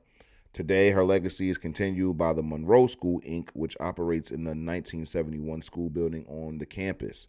The trade school building, which was the school's main building for many years, now houses the offices of the Progressive National Baptist Convention. Now, just as a little aside, you got to check out the Hotep History Patreon, patreon.com/Hotep History. Make sure you're subscribing there. And the reason why that's important as it pertains to this is because the Progressive National Baptist Convention is actually the name of the group that MLK founded after he split from the NBC when he couldn't usurp Reverend Jackson. So if you want to learn more about that, make sure you guys are tapping in to the Patreon, patreon.com/Hotep History. You do not want to miss that documentary. I got another one coming, but you definitely don't want to miss that one. Patreon.com/Hotep History. You dig? Here's some of the notable alumni. You got Agnes Nebo von Balmoos. Yay, okay. Never heard. Liberian professor of music, scholar of Liberian folk music, stuff like that. You got Ethel Moses, actress and dancer. You got Sue Bailey Thurman, And then you got Samira Wiley. So you got, just some alumni there. And then we got this right here. Black Women in America in a Historical Encyclopedia. I think we got to borrow it again. I timed out. So search Nanny's name and she comes up in this book. Okay, this book was written, this is a secondary source. This book was written in 1993, but good source nonetheless. I tell y'all all the time, just because it's primary source does not mean that it's a bad source. It just means that you have to make sure that they are properly citing sources. We can close the search results here.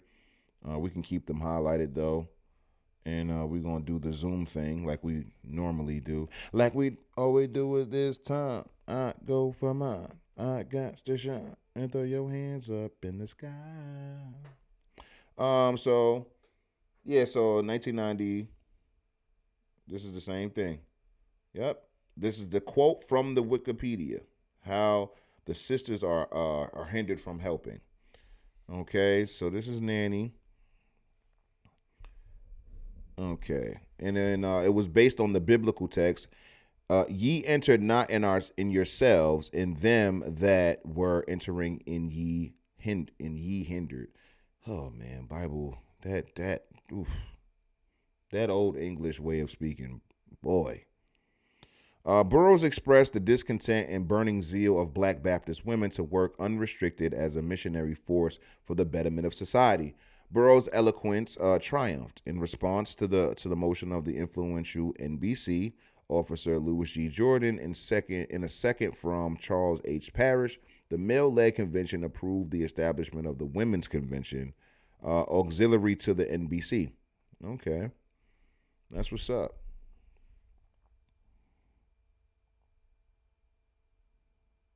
All right. Let's see. Let's go to more of the.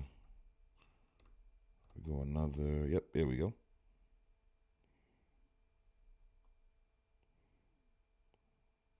She looked like my aunt.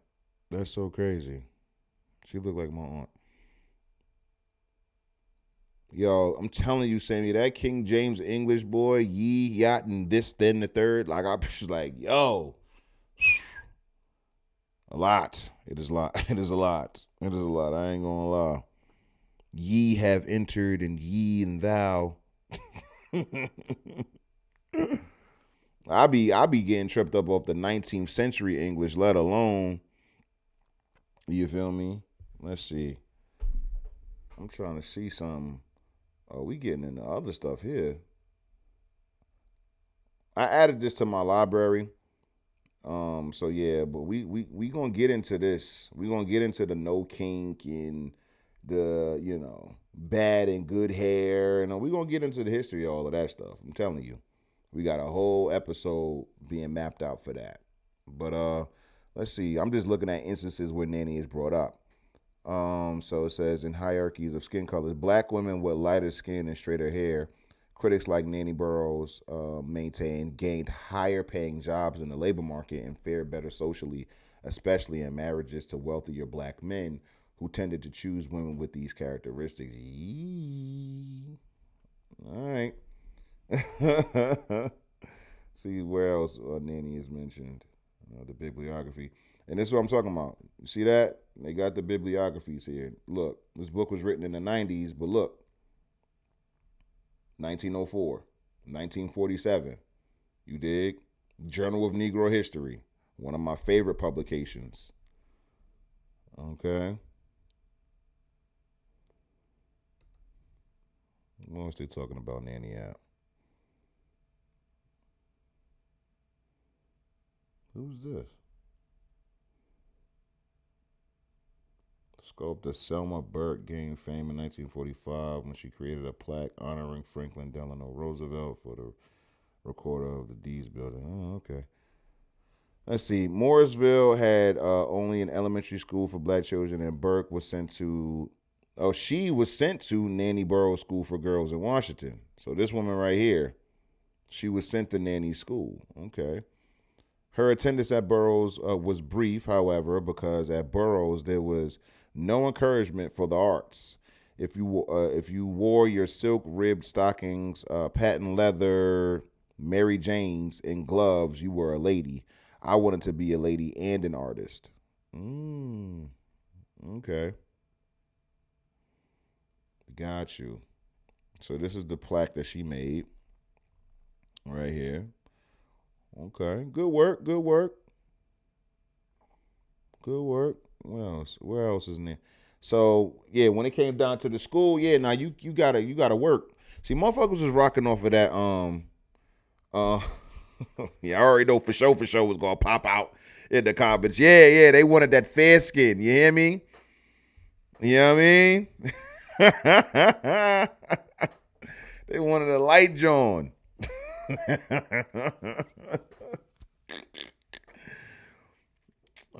Let's see. Wow,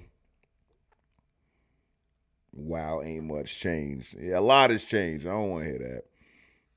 Let's see what we got here. Let's go to another one. It's 29 results with Nanny's name. I don't think we're gonna get to all of them, but I just want to see what the book says about Nanny, because this book is about women. So I think the main thing. Okay, here we go. We got a little biography here. Let's see what we got. 1879 and 1961. Make sure I'm not repeating anything. Was only 21 years old when she became a national leader, catapulted to fame after presenting the speech, How the Sisters Are Hindered from Helping. So that speech did it. She cooked.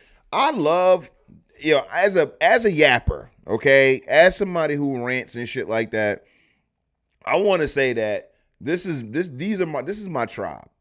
Motherfuckers that get to become leaders because they yap really well, that really hit the soul. Now I'm pretty sure, I'm not gonna say I'm pretty sure, I see that it happens today, but because of the circles that these people were in, and because of the people that they were around, if you were able to impress those people with your oratory, you were being catapulted into fame. You were going to be made famous if you spoke well and you had good oratory skills. So I dig that. Her speech in 1900 made her pretty much a leader among the women in the Baptist church, to the point that, about 8 years later, she opened up a school, gang. That's fire.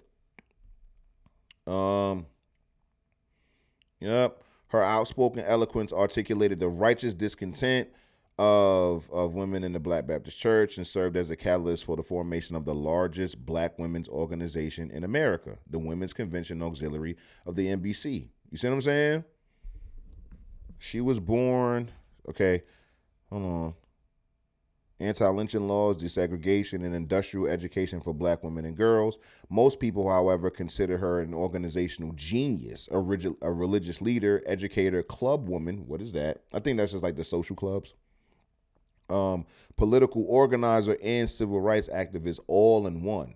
At the helm of the Women's Convention for more than 6 decades, Burroughs remained a tireless and intrepid champion of Black pride and women's rights. That's what's up. Let's see. She was born to John and Jenny Poindexter Burroughs. So she was Nanny Burroughs, and her mom's is Jenny. Her paternal grandfather, who was known during the slave era as Elijah, the slave carpenter, had been able to buy his own freedom. So skills running the family.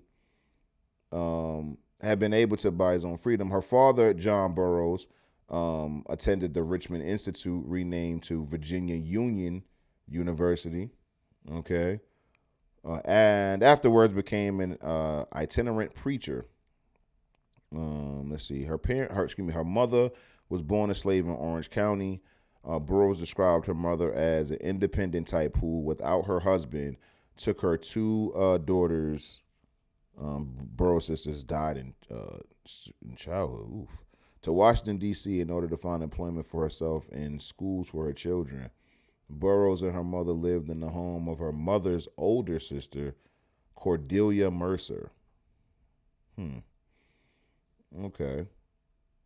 Nanny, she attended public schools in the District of Columbia. Considered her education at the colored high school, later called M Street High and still renamed. Oh, now she went to Dunbar. Okay. Not surprising there. A lot, if not most of the black children went to Dunbar. Okay. She identified black women teachers such as Mary Church Terrell and Anna J. Cooper as important role models during her formative years. Yep, formative years. That's what's up.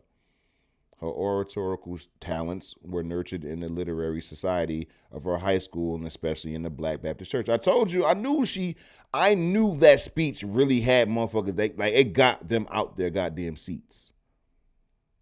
So we're not gonna read her entire bio, obviously. Let's see what else, because I remember. Okay, so let's go through the tabs because I think it's in order anyway. So this is an article written in Washington, D.C., and she was talking about, this is Nanny asking for funds to rebuild the school. So let's check out this article. A public appeal is made to the churches, fraternal organizations, individuals, and other groups for aid in securing funds for the rebuilding of the main building of the National Training School for Women and Girls, which was destroyed by fire on May 29th last. The institution is now without shelter for carrying on its chief business, and Ms. Nanny H. Burroughs, the president, and the trustees are asking 1,000 people to give $25 each on or before the 1st of August.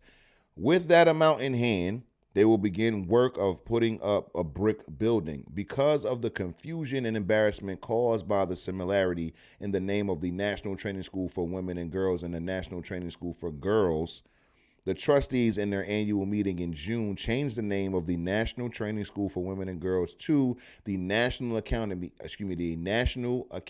and Trade School for Girls. You feel me? Chicago Dunbar or Dayton Dunbar? It was Lawrence Dunbar. I want to say it was Lawrence Dunbar. So where's Lawrence Dunbar from?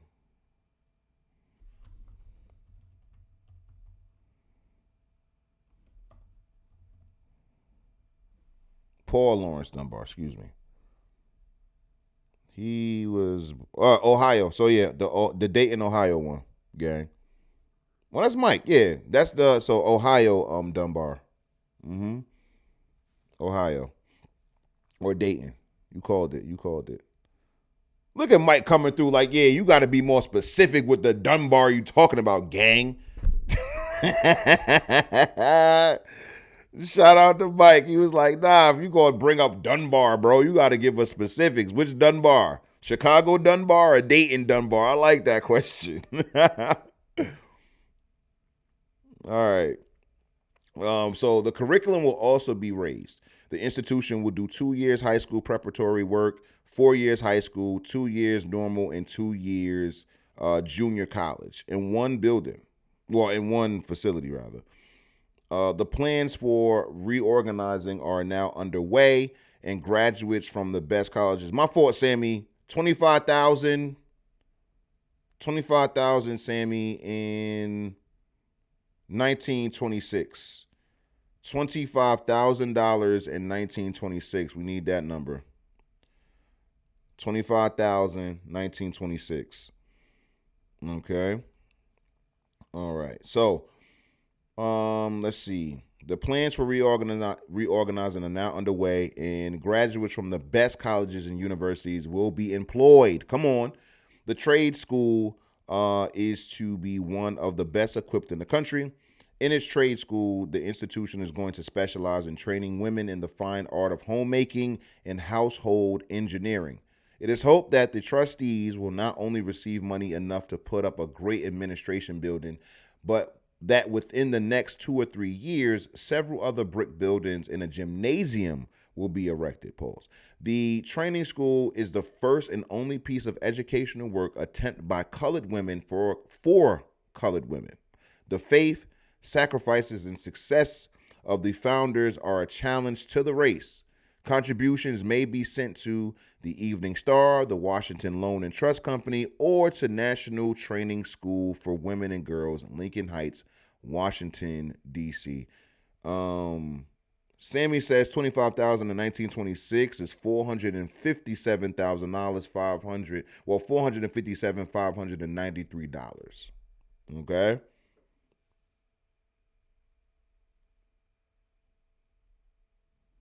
So that's that article, needing funding, raising funds. And I would want to know if they actually got that money up. Obviously they did, right? They obviously got the money up. They obviously got it up. Government shutdown alert. National parks remain as accessible as possible during the federal government shutdown. However, some services may be landing up. Whatever. Can we close this? Don't we want a big ass red shit?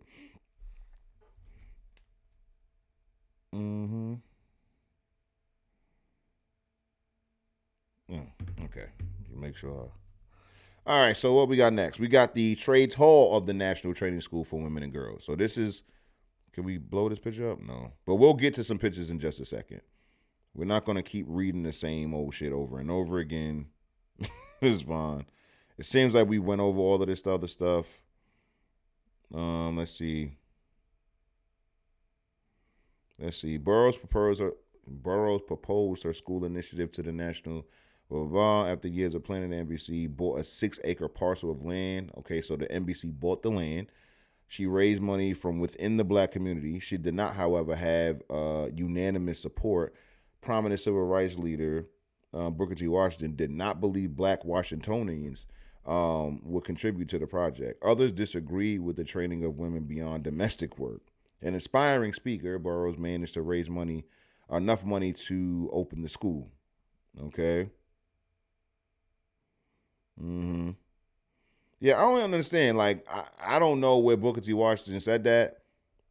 Because Crystal called it. She was like, they took a shot at Booker T in this article. I don't like that. That's a fact. I don't know what, like, Booker T caught a weird stray. Let's see. During the first half of the 20th century, the school gained in prominence. Premier Black history scholar Dr. Carter G. Woodson, shout out, became one of its biggest advocates. The Trades Hall was completed in 1928. So, yeah, if that article was from 1926, then they got the money. They got the money up. They got the money up at the very least. And this is what I was saying. I said this shit to Maj about, Black Guns Matter and like King Randall and stuff like that. So adjusted for inflation, Nanny needed basically $500,000, $460,000, rounded up, right? $460,000, and she was able to get that. Okay, that article came out in 1926. She completed the Trades Hall in 1928. So factoring in the time it takes to raise the money, and then factor in it takes the time to complete the construction by 1928, it's safe to say that Nanny got that money up within maybe a year, maybe a year or less, give or take, a little bit more, a little bit less than a year. You feel me? And this is what I'm talking about when it comes down to the ancestors. When it was something worthwhile, they put their money behind it. Investing in the education of black women and girls is like a no-brainer, especially when we're talking about vocational training, homemaking, and all of the things that for the predominance of black women, that's what the job they're going to be doing. You feel me? Damn near $500,000 raised like that. Because by 1928, they completed the hall. And you read in the article that that's what the whole point was. We're raising this money, and we're raising, $25,000 adjusted for inflation, $460,000, not only to fix what was damaged, but to also build onto it and be able to add. And this is one of the things that they added. All right. She never married, devoted her life to the education of black women. Okay. So it says a recent project, because we learned all of this already. A recent project through the Underrepresented Community Grant Program, which works to diversify nominations submitted to the National Register of Historic Places, funded an effort to recognize the significance Nanny Helen Burroughs' work at the National Training School for Women and Girls through an amendment to the existing NRHP nomination. Shout out to that. So let's get into some photos, man. Let's get into some photos, shall we? Now, this collection is all about the school, okay? So hopefully we can, see, I was hoping it wasn't going to do this. We're going to be able to enlarge it. Oh, man. Come on, these are good pictures, man.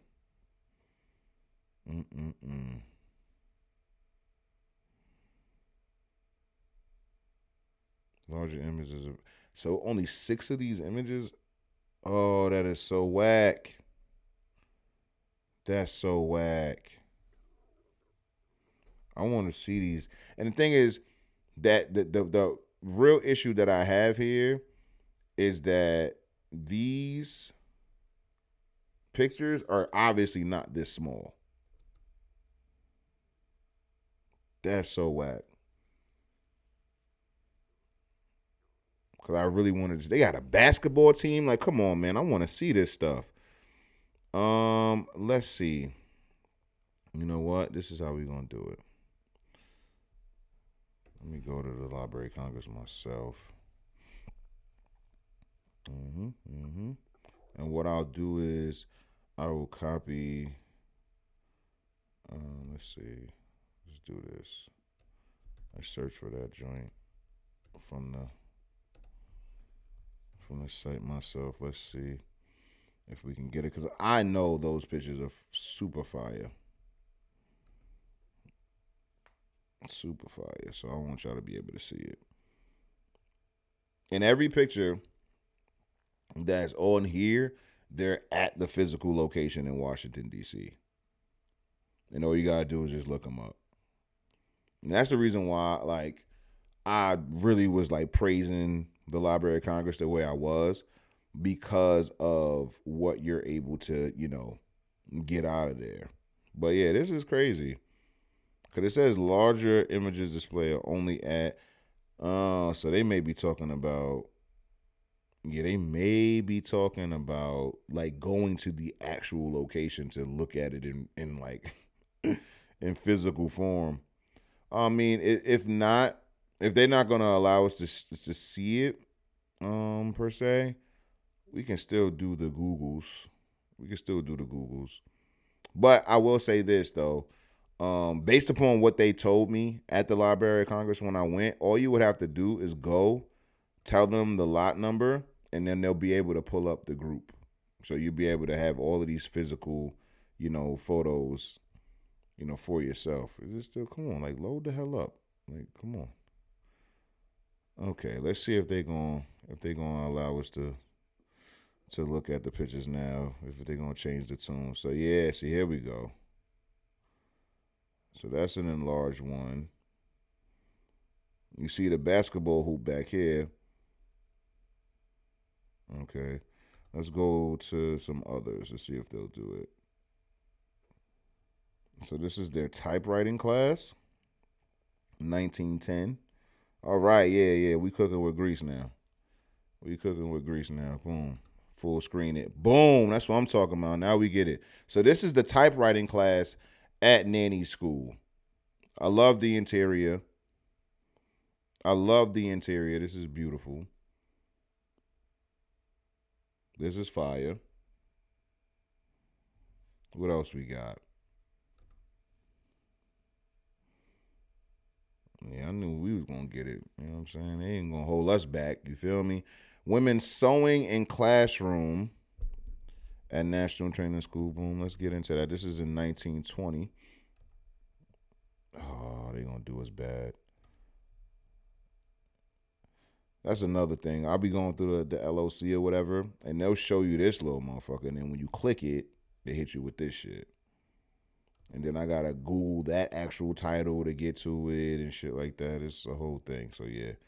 They doing a lot of gatekeeping of this school's pictures, dog. Not gonna hold you. Not gonna hold you. Let's see. This is the building. This is 1920. They gonna gatekeep this too? Yeah. Damn, man. It's all good.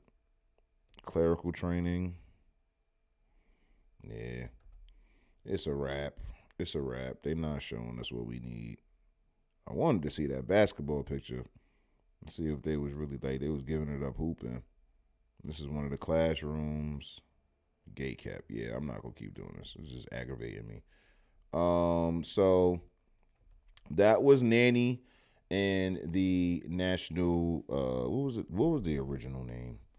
The National Training School for Women and Girls. Okay. So let's close. We can close these up. Next up, we have the Eckstein Norton Institute. Now, I have never heard of this school whatsoever. The researcher slash manager found this very interesting. And so let's get into it. It says the following article by Charles Hartley originally appeared in the Courier Journal on February 23rd, 2014. It is archived here with additional information for your reading enjoyment. All right. These are screenshots out of a book. I would like to know what book this was. I already know when I see the text at the bottom here, I know that this is from a book. Hopefully this website will tell us what the book is. Again, I'm going into these websites completely blind. I'm just, excited to see what we get to learn here. So it says, in the decades following the Civil War and Reconstruction, higher education opportunities for blacks in Kentucky were mainly limited to the Kentucky Normal Theological Institute, later named Simmons University, in Louisville, which opened its doors in 1879. The State Normal School in Frankfort, later Kentucky State University, opened in 1887, and Berea College, the only school in the state that was racially integrated. The Louisville School flourished under the leadership of Dr. William J. Simmons, and many were surprised when he left the school to help Reverend Charles Parrish organize a new school in the rural Cane Springs area of Bullitt County. Black educators of the time were generally of two minds regarding the educational path of their students. Some advocated a classical liberal arts education, while others, like Booker T. Washington, they gonna mention Big Book. We already know that when we talking about education or anything like that, Big Book is gonna be brought up. It is what it is, and that I would have featured Tuskegee here because obviously that's going to be one of the more prominent Black American institutions, but we have gone over Tuskegee extensively. It's going to come back up at some point just because of all of the greatness that came out of Tuskegee. So I didn't, ask for Tuskegee at all because, when we did the architecture episode, when we did the agricultural episode, it was damn near on Tuskegee's campus where we did all of our research. So Tuskegee always gets love. I wanted to unearth some lesser known institutes or lesser known institutions rather. So I'm glad that this is being brought up because I've never heard of Eckstein Norton Institute at all ever in my life. First time ever. So let's see. And Booker T. Washington felt that success in their segregated society depended more on a vocational approach. While both Simmons and Parrish had attained liberal arts degrees, they determined that this new school would emphasize vocational education. This appears to have pleased certain leaders of white society, leading men like Eckstein Norton, president of the L&N Railroad, to raise funds in support of the school. So I got to know who this dude is. I've never heard of Eckstein Norton in my life. Never heard of him in my life. Let's see. Okay, it's a dude with the beard, not the mustache. Okay, that's who this is. Eckstein Norton. Okay, cool. Hotep sauce. Hotep. Okay. Got you. So he was impressed. The new school opened in 1890, named for its main benefactor. It was situated on 75 acres near the Cane Springs Depot on the railroad line that ran from Bardstown Junction eastward.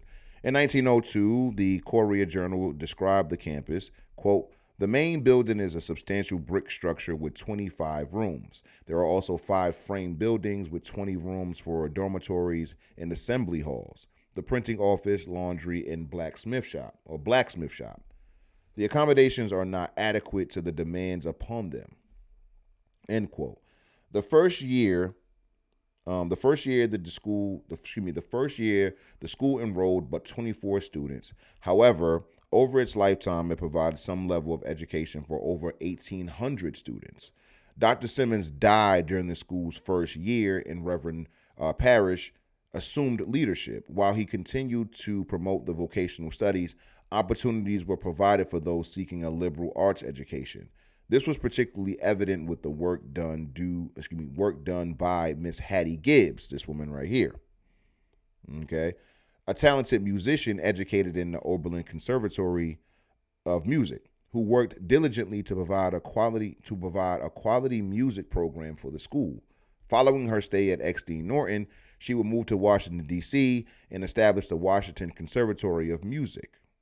Another teacher of note was Miss Mary V. Cook, a graduate of the Louisville School who taught Latin and mathematics at XD Norton. She married Reverend Parrish in 1898. I see you, Reverend Parrish.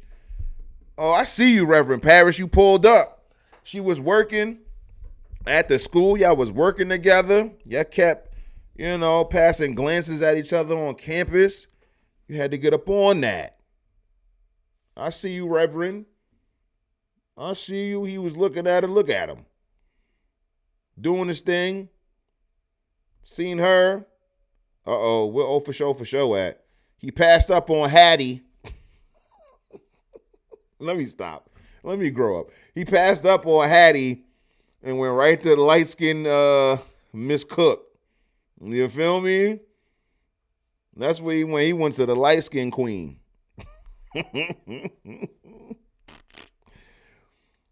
She married Reverend Parrish in 1898. Throughout her life, she was a strong advocate for equality, who spoke and wrote frequently for the rights of all in society, not just light skin. As the various black schools competed for funding, Reverend Parrish found it increasingly difficult to raise the money needed to support his school. Then in 1896, a challenge to the de facto segregation of races led the Supreme Court to rule that the policy of separate but equal facilities for the races was constitutional. This was followed in 1904 by the Kentucky legislature, which passed a law forbidding the education of blacks and whites together, a law aimed specifically at Berea College. You feel me? Berea's trustees raised the funds necessary to open a separate school for blacks, and land was purchased in Shelby County near Simpsonville. As early as 1909, discussions were underway seeking to merge XD Norton Institute with the newly formed Lincoln Institute.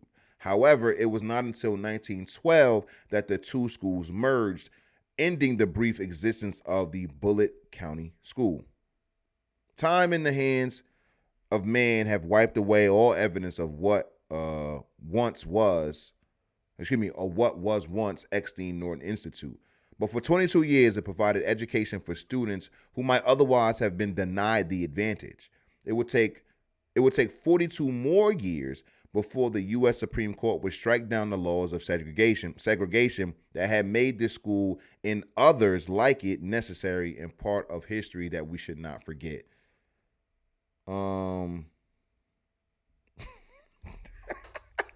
For sure says, Hattie hair looking crazy. She didn't stand a chance. I'm not going to hold you.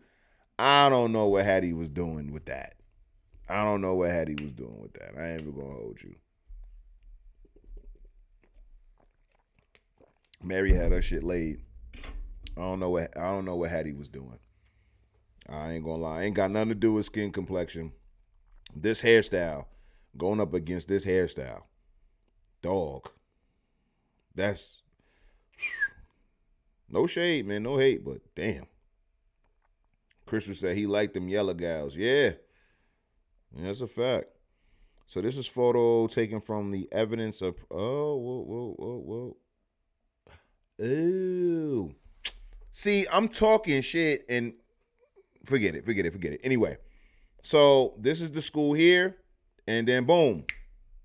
Let's transform. Let's go to the primary sources, because that was a retelling or a reprinting of the 2014 article. So boom, primary source. This is another book that I added to my library today, Evidences of Progress Among Colored People. And this is in 1902. Progress of color among colored people in 1902. This was written. You understand? So going back to that question, we had a whole episode about it on the Hotep History podcast. Make sure you guys are subscribing to the Patreon, because that episode is on there. When was America ever great for Black Americans? And look, Evidences of Progress Among Colored People, written in 1902. G.F. Richings. First of all, I love that last name. Let's see if we can get a picture of him. Or her, who knows? There he goes. Uh-huh. Oh, wait. It was a white man. White man wrote it. G.F. Richings was an American author and lecturer. He documented Black American schools and educators, as well as other successful Black Americans. He was white. Okay, shout out to G.F. Richings, man. Documenting then the successful Negroes. His book described him as the originator of illustrated lectures on race progress. Now, I don't know about all of that. He gave lectures with photographs of schools and the people leading them. He used lantern slides. He corresponded with the Big Book. You hear me? He corresponded with Big Book, of course. With Big Book. He served as a traveling representative for Curry Normal and Industrial Institute. Is this a black school? We can put that in. We're going to open up a new tab on that one. In Urbana, Ohio, Richings Memorial Hall was proposed at Curry Institute to commemorate his work on behalf of the school. Look at this. He wrote 2 joints. So he wrote 3, technically. So the first one he wrote was Evidences of Progress Among Colored People in 1896. Yeah. And then in the one that we're reading in 1902. And then he wrote a third book, An Album of Negro Educators. I have this book. So this book, it's not like in the same height as regular books. Let me show y'all. And I was going to use this for real, but I haven't used it yet. I have this book in my library. But yeah, you guys should definitely check it out real quick. We're going to be in and out because we got other stuff to get to. But here we go. Wait, where is it? Oh man, that was another thing. The link, one of the links that I got from the newspaper website is no longer available. Like I had to just close out of it because it's no longer available. They said they were doing some type of revamping or something like that. This is the book right here, but I wanted to give it to you guys, and well, hopefully you can download it from here. Yep, you see how it's like it's not a tall book, it's a wide book. Let me show y'all what I mean. It's just like pictures and biographies of a bunch of black teachers. Yep. This is the book right here. Mine is like greenish. Let me see if I can look it up in my, because it's all in my digital library. Let me see. I really be going in, man. See, I don't even look. This is the latest book that I'm reading right here. I have no idea what this is about, but this is what popped up on my screen. You feel me? Mrs. Josie B. Hall. What is this book even about? But anyway, let's see. Let me show y'all. Educators.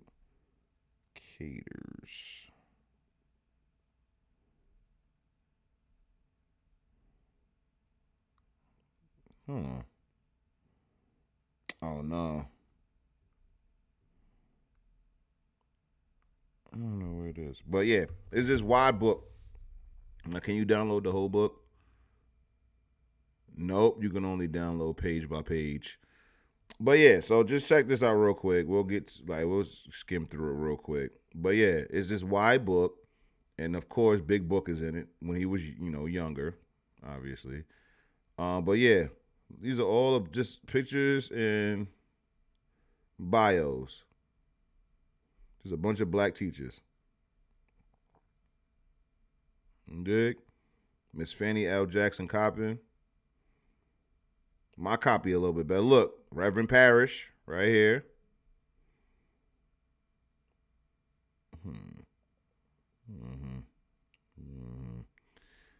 So yeah, look at all these teachers. Look at all of these teachers. I'm gonna do something with this book. I might turn this book into like an hour-long documentary or something. What y'all think? But yeah. So yeah, this is a great book. I have it. I want to see again. Hold on, because this is bugging me. Because I know I have it. I know I have it for a fact. I know I have it.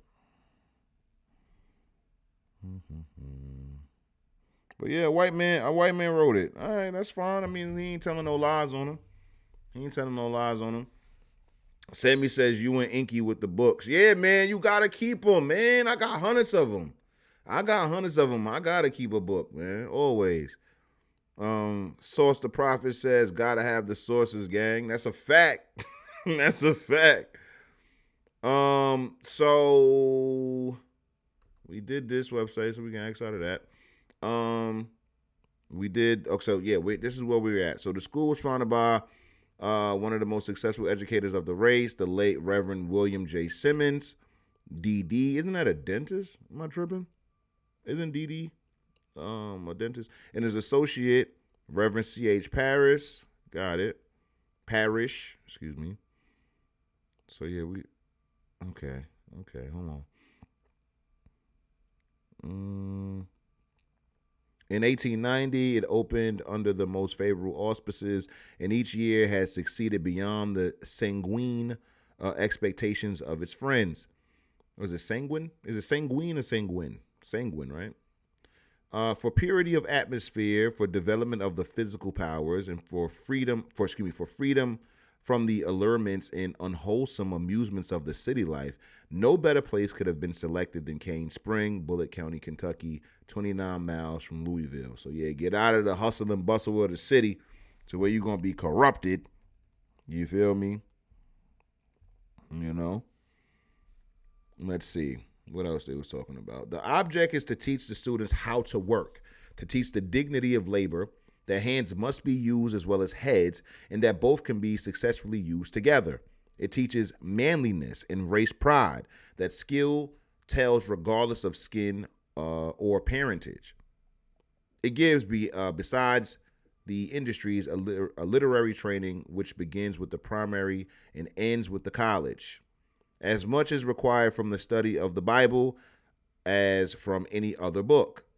The school has had its adversity, in death of teachers and conflagration of buildings, yet it has barely struggled through all. Its session for 1896 opened with students from 14 different states. Wow. And with prospects bright and encouraging. Students who enter this university must come with a purpose and must use with profit their time. Okay? Anything short of this will not be tolerated. Oh, geez. Okay. Children who come as young as 8 years are under a special matron who cares for them as a mother. In the industrial department will be found carpentry, blacksmithing, farming, printing, plain sewing, dressmaking, tailoring, cooking, etc. Business department includes shorthand, typewriting, bookkeeping, etc. The musical conservatory is the first of the race manned by teachers from the best conservatories of music of this country. The course of study is in accord with Oberlin, Boston, Chicago, and others. A conservatory building is now being erected under the direction of Professor Hattie A. Gibbs with the hairstyle, who has traveled extensively through the East in its interest. Many of the graduates who have gone out from this institution are successfully teaching in the various districts of their counties, and some are assistants in the schools of their towns. Many of these young men and women return after their schools close and take up their duties in the college department. That's what's up. Classes and studies are so arranged that students may study what is most desirable, leave off at any stage, recruit their health or finances, and return to complete the course at any future time. Okay. The time to finish any course is the least possible. The time to finish any course is the least possible, consistent with thorough work in all departments. The school recognizes annually the 16th of December, birthday of Honorable Eckstein, okay, Donors Day, at which time the work is reviewed in the memory of those who have helped the institution, living or dead, is kept fresh and revered by students and friends. Letters of encouragement are read and contributions announced. So again, when it comes down to the history of the school, look how they reverence history. Look how they're reverencing history. They're like, yo, Founders Day, we're going to give praise to, all of the people that helped us get to this point. Okay? Studying of history. The faculty is component and consists of the following people. We ain't got to read all those names. One of the most remarkable men among the Negro educators of this country is Reverend Parrish. He is a native Kentuckian and worked his way up from errand boy in a dry goods store to the presidency of a flourishing school and one of the most noted ministers in the Baptist denomination. In infancy, his mother beheld a son in whom her soul could delight. Obedient, true, and faithful were traits in his character so conspicuous that he was a favorite in his town among all people. Yo, man, when your city fuck with you, that's a different feeling. I ain't gonna lie to you. When your hometown and your city fuck with you, that's a different feeling. See, I moved around too much. I was a Rolling Stone as a child, you feel me? But that hometown hero feeling, man, where everybody's just rooting for you, they happy to see you, they happy to see you win and shit like that. It's a beautiful feeling. Let me back up. There we go. Let's see what we got here. He entered State University, Louisville, Kentucky, September 1880 with Dr. William J. Simmons. We know about him. What else? Okay. In 1886, he became pastor of the Calvary Baptist Church, where he still remains greatly beloved by a large membership and enjoys the respect and confidence of all who know him as being an efficient minister and a Christian gentleman who loves truth for its own sake and pursues it faithfully regardless of everything. This is what I'm talking about. This is the reason why he had to bag Mary. He had to bag Mary like, you need to be by my side. You see what I'm doing. You see what I'm doing out here. I see what you're doing over there. Let's work together. Many honors have come to him as delegate to state, educational, and national conventions, holding offices of trust in many. At this point, he is president of the State Teachers Association and chairman of the executive board of the General Association of Colored Baptists. He stands at the head of the Eckstein Norton University, an institution devoted to the training of the head, heart, and hand, and therefore gives to the Negro youth the kind of education best adapted to his development. He has traveled extensively in the interests of the school, and by his strict attention to business, he has made the work a success. All right, Reverend Parrish. Shout out to Reverend Parrish tonight. Oh, we got a close-up on Mary? Hold on now. See, this is what happens. See, on the website, they cropped it and put it on the website, but now we get to see her in 4K low-key. So let's learn about Miss Mary real quick. The subject of this sketch is a native of Bowling Green, Kentucky. Her life was uneventful until she reached school age, when her ability for learning asserted itself. By her persistent efforts and insatiable desire for knowledge, she soon outgrew the educational facilities of the place and was chafing for better advantages when Dr. William Simmons made it possible for her to enter the State University at Louisville, Kentucky. After her graduation, she was elected permanent teacher. Permanent teacher is crazy. Like, I don't even know what that means. And made principal of the normal department and professor of Latin and mathematics in the state university, which position she held until a few years ago when she was called to a like position in XD Norton. That's when she linked with Reverend Parrish, you heard? Miss Cook has appeared on the programs of some of the most noted bodies of the race. Read a paper on Afro-American women at the Educational Congress in Chicago. Oh, she from Chicago? Nah. She from Kentucky. Well, she went to school in Kentucky. She might be from Chicago. And has addressed crowded houses throughout the New England states under the auspices of the Baptist Women's Home Mission Society. In 1892, when a fight was made against the enactment of the separate coach law, she, with 3 other ladies, was invited to the state capitol to enter protest before the legislature. She has traveled extensively through the Southland, and made a close study of her people, their progress, etc. She has gone as far west as California in the interest of work in which she is engaged, and the school is now reaping the benefits of that trip. She has recently accepted a place on the executive board of the National Federation of Women, of which Mrs. Victoria Matthews is chairman. Ms. Cook is a thorough businesswoman. Her industry in close application to affairs entrusted to her is of marked comment.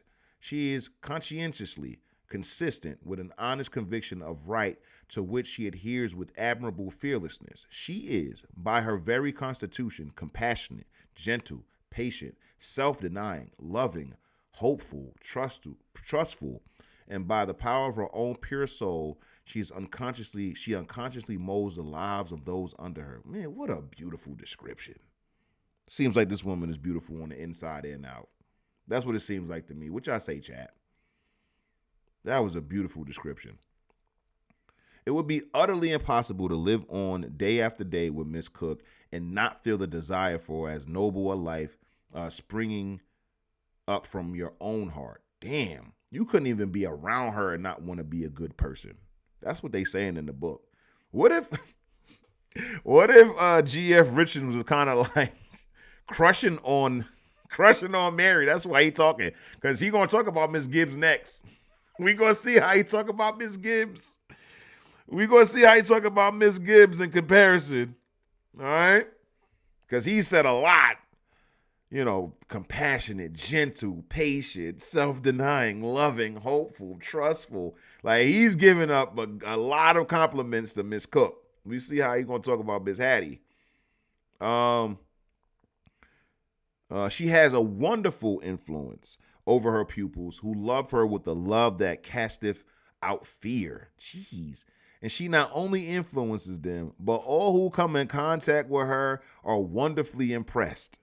Miss Cook is an intelligent little woman, a deep thinker, keeps abreast of the times, and holds no mean place in the galaxy of distinguished colored women. Nah, GF is 100% like gushing over this woman. Like, this is crazy complimentary.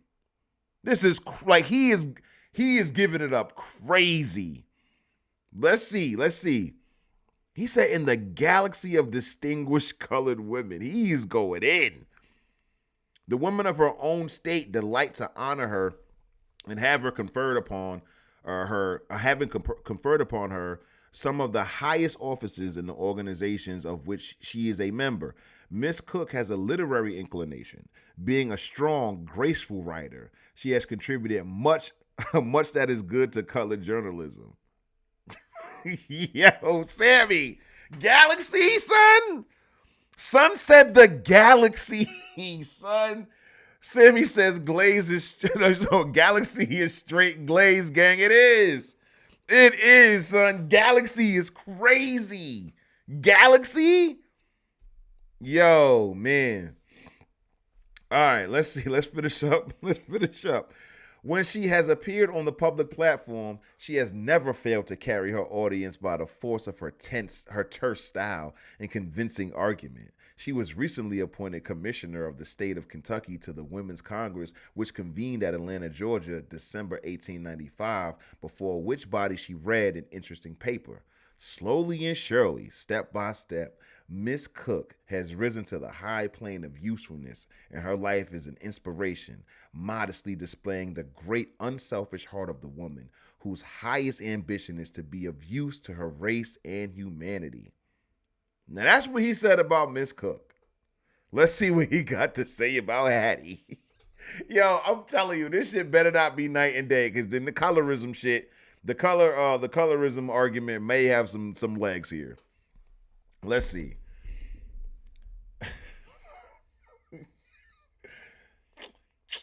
Miss Hattie A. Gibbs is the youngest of 5 children of Honorable Mifflin W. Gibbs of Little Rock, Arkansas, and his amiable wife, Mrs. Anna Alexander Gibbs.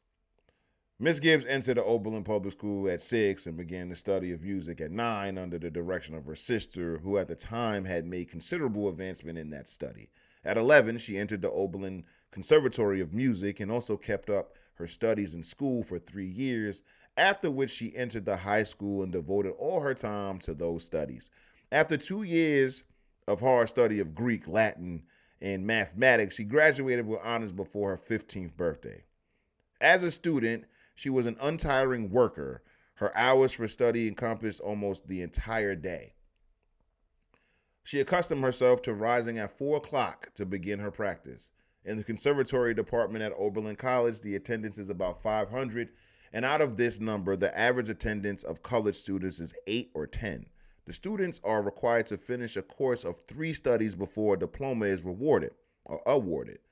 Besides finishing the studies of piano, pipe organ, and harmony, she had the advantage of several terms in voice culture, and since her graduation, she has made special study of the violin in order to better prepare herself as director of Eckstein Norton Conservatory of Music, of which she was a founder and of which she is now in charge. The women of the race should be proud of her.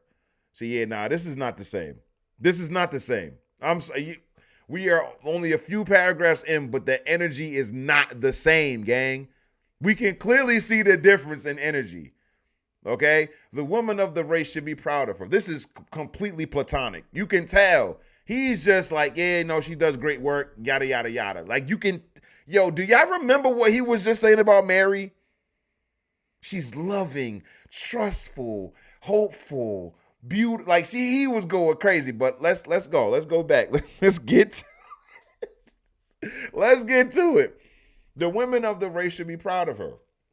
The people of Kentucky should be proud that one so able has placed her services within reach and ought to show the colored people's appreciation by contributing money towards erecting such suitable buildings as will stand long after the founder is numbered with the dead. See, listen, they wasn't even picturing Mary dead. They was like, she would be legendary. They keep talking about her work. He's not saying the same things that he was saying about Mary Cook. He's not.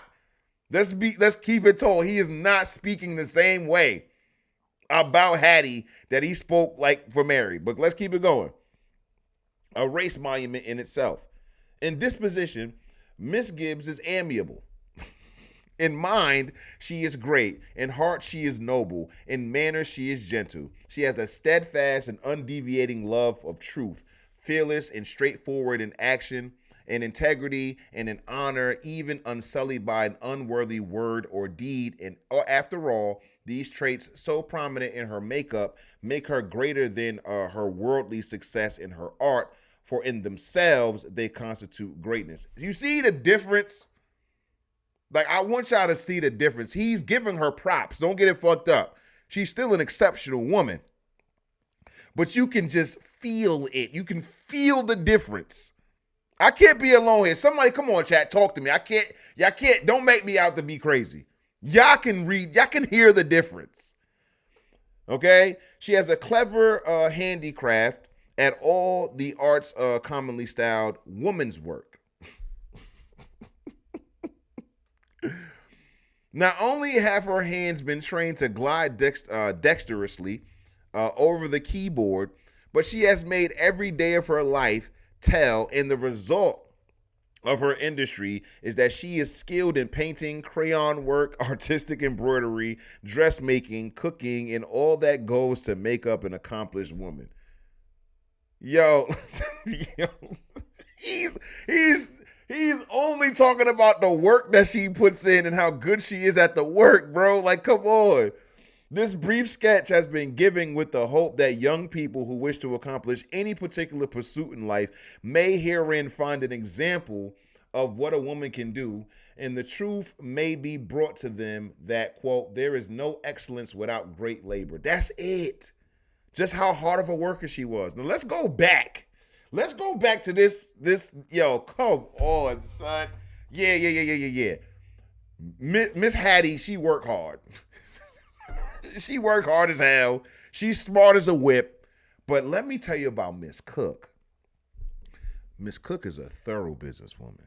Her industry and close application to affairs entrusted to her is of marked comment. She is conscientiously consistent with an honest conviction of right, to which she adheres with admirable fearlessness.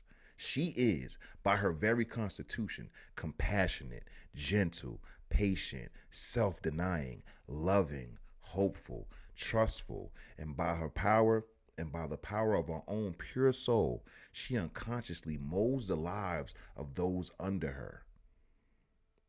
And she fine as all hell. It would be utterly impossible to live on a day after day with Miss Cook and not feel the desire for a noble life springing up from your own heart. She has wonderful influence over her pupils who love her with the love that casteth out fear. Nigga said casteth. Casteth. The nigga started getting biblical. And she not only influenced them, but all who come in contact with her are wonderfully impressed. Miss Cook is an intelligent little woman. Listen, yo, intelligent little woman? Miss Cook is an intelligent little woman, a deep thinker, keeps abreast of the times, and holds no mean place in the galaxy of distinguished colored women. Nah, son. Nah, Sammy.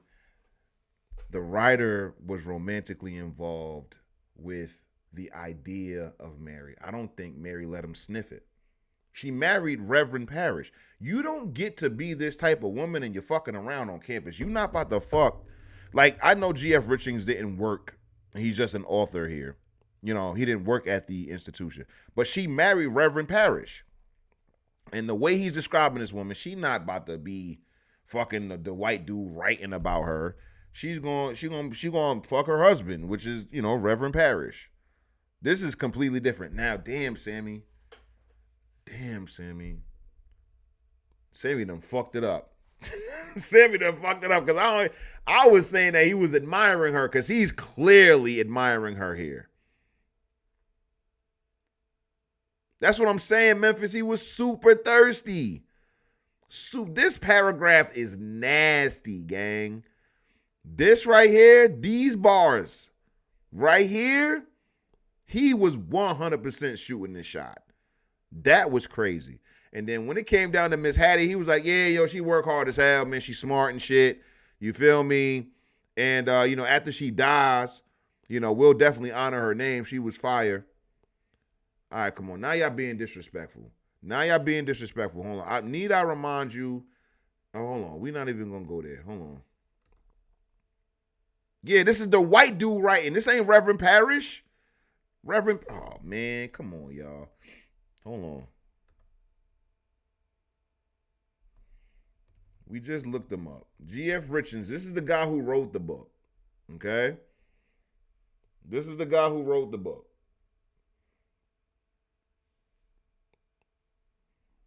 G.F. Richings. Come on. Hurry up and come up. This is the guy who wrote the book. So he goes over to the campus and sees this fine yellow bone, and is losing it. Like, he's losing it. He was like, who the hell is this woman? Now, who is this? That'd be funny if G.F. Richings was actually this dude. Let's see who this is.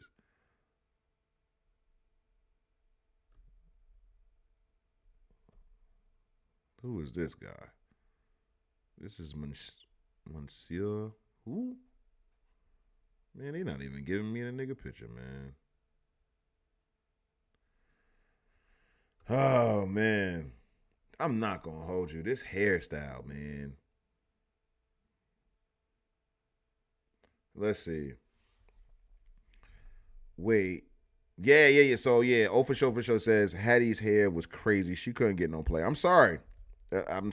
Sis. Like, shout out to the ancestors, but this hairstyle. Let's go back to Mary.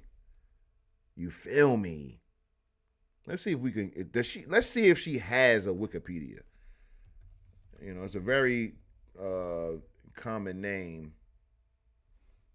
Mary Virginia Cook Parrish. Does she have? She got a wiki. Hold on, she got a wiki. Let's learn her background. She grew up in Bowling Green, Kentucky. Because of the location of her race, she was given very few academic opportunities. Who her mama, though? They ain't say who her mama was.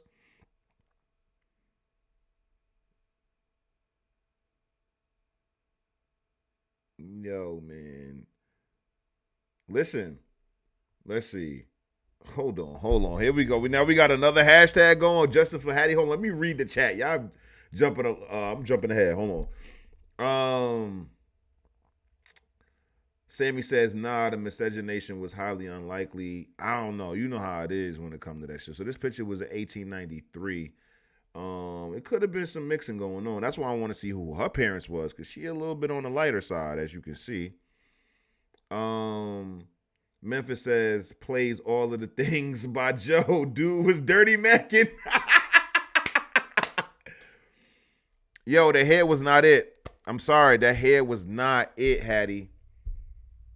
I ain't gonna hold you, Hattie. That hairstyle, that was not going to get it done.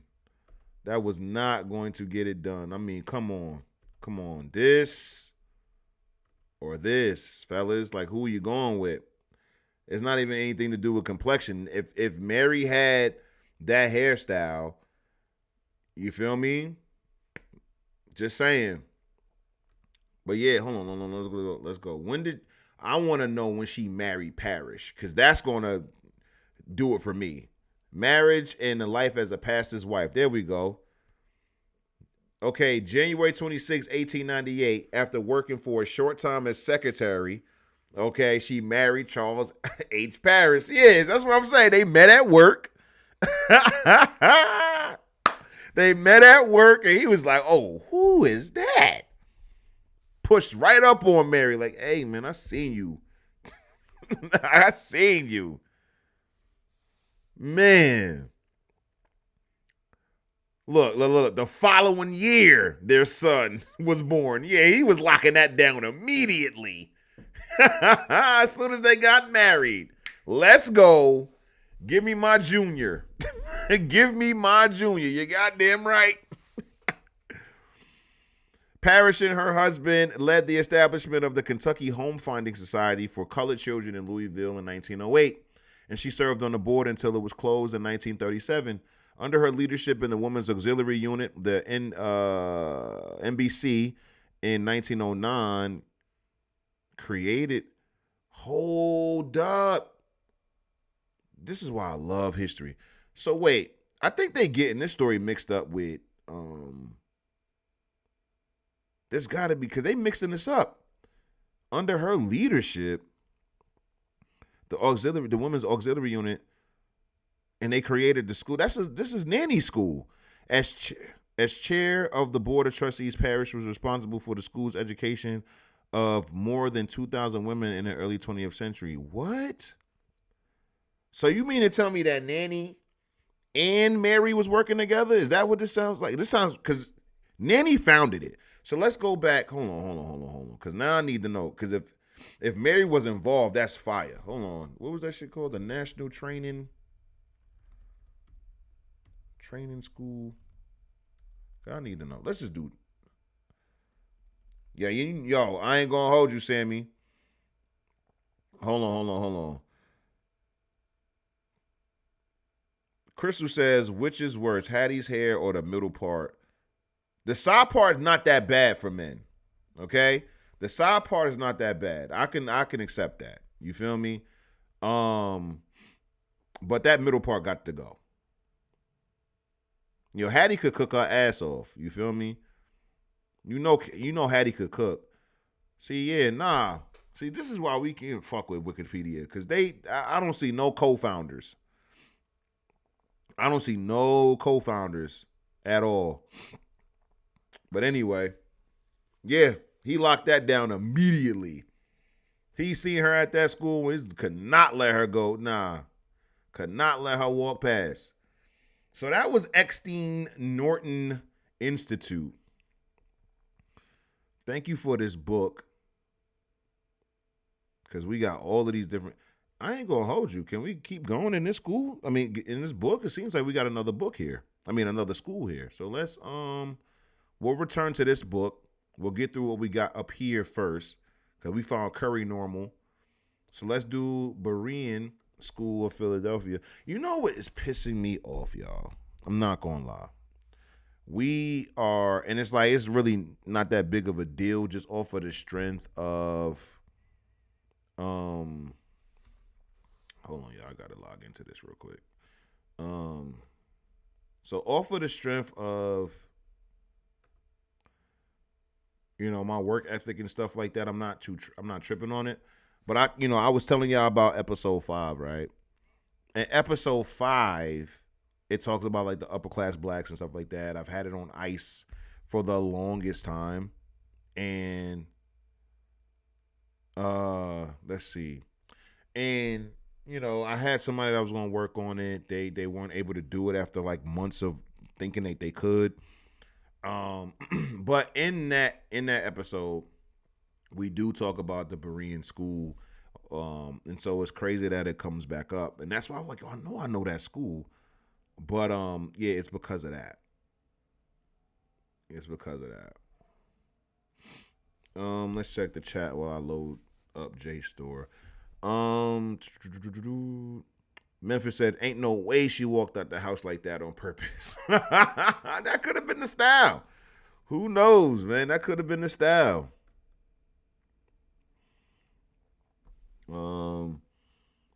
Hattie made some good chicken. Crystal says, excuse me, miss, what's your name? Can I take you out? With the Luther.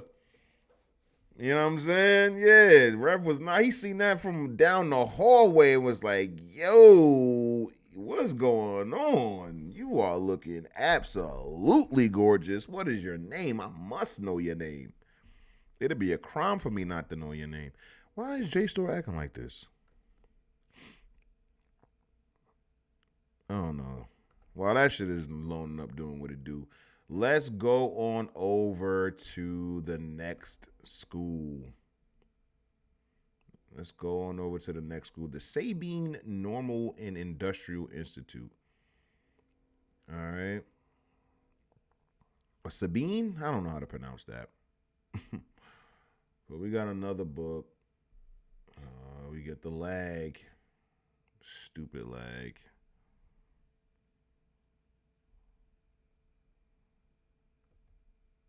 Feel privileges if I played you. Plastic over paper. Magic over the Lakers. Happy to make your day, cuz. Oh, why do they do this, man? I don't understand. I'm plugged up to the Ethernet. And it has nothing to do with the internet. It has everything to do with the RAM that I have on my laptop. But it's all good because a new laptop is in the works. We'll be getting a new laptop within the next couple weeks. So I'm happy about that. So we ain't gonna have these not even technical difficulties. It just, the shit won't be lagging like this anymore. It's so whack. You know what I'm saying? But yeah, it was very obvious that Son was crushing on Mary. Hard body in that book. And you only got to read it to peep it. You only got to read it to peep it. For sure says Hattie was a nut. That's the hair of a crazy person. That's why he was being nice in the book. He was scared. Yo, could you imagine? I ain't gonna lie. Now that O for sure says that, we gotta go back and look at that picture because I don't know. She wasn't the smiliest. Now was she? She wasn't the smiliest, nigga. She might have. Oh man, I don't want to do that because then the colorism, they gonna be like, oh my god, because she was dark skinned, y'all think she had her attitude. It's like, nah, gang. She had an attitude, man. I'm just saying, we going off of two things. We're going off of GF and his description of Mary, and then we're also going off of the fact that Reverend what was her name? Reverend Parrish married Mary. So this is like that's two that's two primary sources right there, man. That's primary source. That's primary source when you was talking about her. This shit really froze. But yeah, that's primary source, man. I ain't gonna lie. It's not like he didn't say anything about her attitude. He just talked about her work ethic. And you already know, you don't have to be the nicest person, but get work, like, and still get your work done. Like, you don't have to be the most nicest person at all. You know that I'm pretty sure y'all worked with coworkers like that or have had employees like that where it's like, they not about to say like, oh, hey, good morning to you. They not going to do none of that shit. They going to come to work, do their job really, really well, and get the fuck out of there. And that may be what Hattie was on. Let's go back to Hattie picture. Yeah, man, I'm not going to hold you. She kind of looked, yeah. I mean, let's compare it. Let's compare the expressions. Smile, clear smile over here. 2 pages down. Come on, son. Let's see if Professor Hattie A. Gibbs had a husband.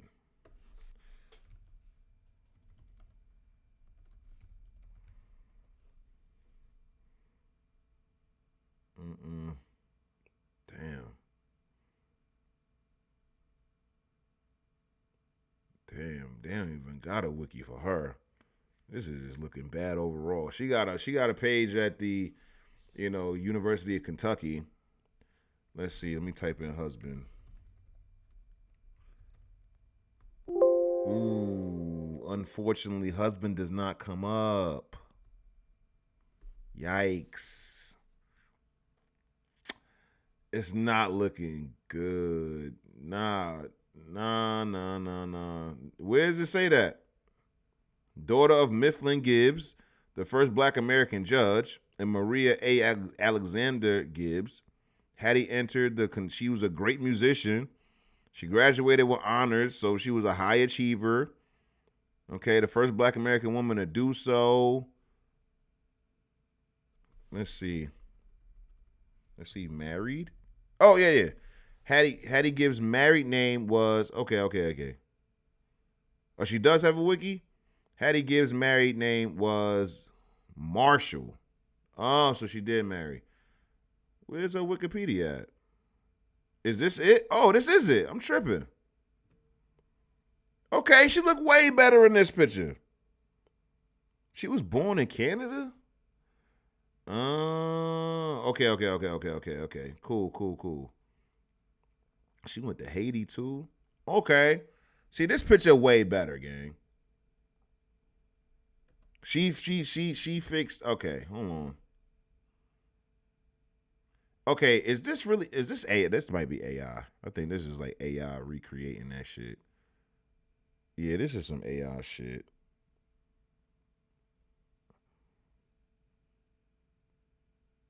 So wait, was she depicted in something? What the hell is this? Who the fuck is Jonica JoJo? Is she related? Okay, hold on. Will be starring as Hattie, a queer Black girl who spends her days chasing her Hollywood dreams. This is not the same. No. This is some bullshit. Nobody cares about this. Harriet Aletha? Is this? Yo, who are these people? Is that her?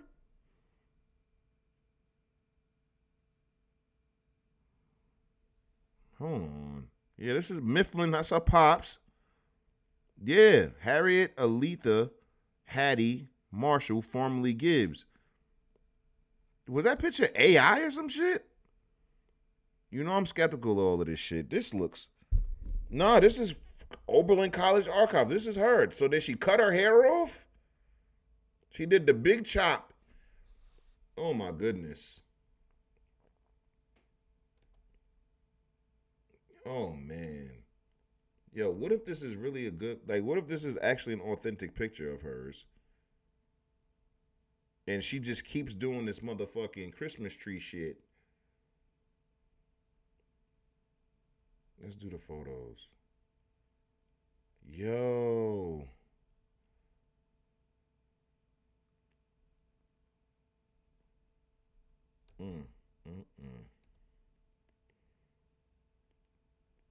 Yo, this is dead ass her. So she was trying... Excuse me, I'm sorry. She was dead ass trying to make this a look. She was trying to make this a look. Hold on. The nigga name was Napoleon Bonaparte Marshall. All right, y'all pissing me off now. Where is this at? Her husband's name was Napoleon Bonaparte Marshall. Yo, what was the ancestors doing when naming their sons after white men like this? Abraham Lincoln Williams, like George Washington Johnson. It's like, oh my God. Her sister Ida. Ain't no pictures of Ida. I don't care. This is crazy. This is crazy. This is going to be the best picture of her, and it's grainy as hell. And she was much older. She was born in 1868. This was 1936. Oh, man. She couldn't catch a break. All right, moving on. We over here dissecting Hattie's life. She had a husband. She was married to Napoleon Bonaparte. What was that nigga's last name? Napoleon Bonaparte Marshall. They married in 1906. This book was written when? When was this book written? 1902. She wasn't married yet. Oh, wait a minute, though. Hold the fuck up. If this book was written in 1902 and Mary got married in 1898, that white man was... Yeah. Somebody said something about a love triangle. First of all, I promise you, I'm shooting everybody alive.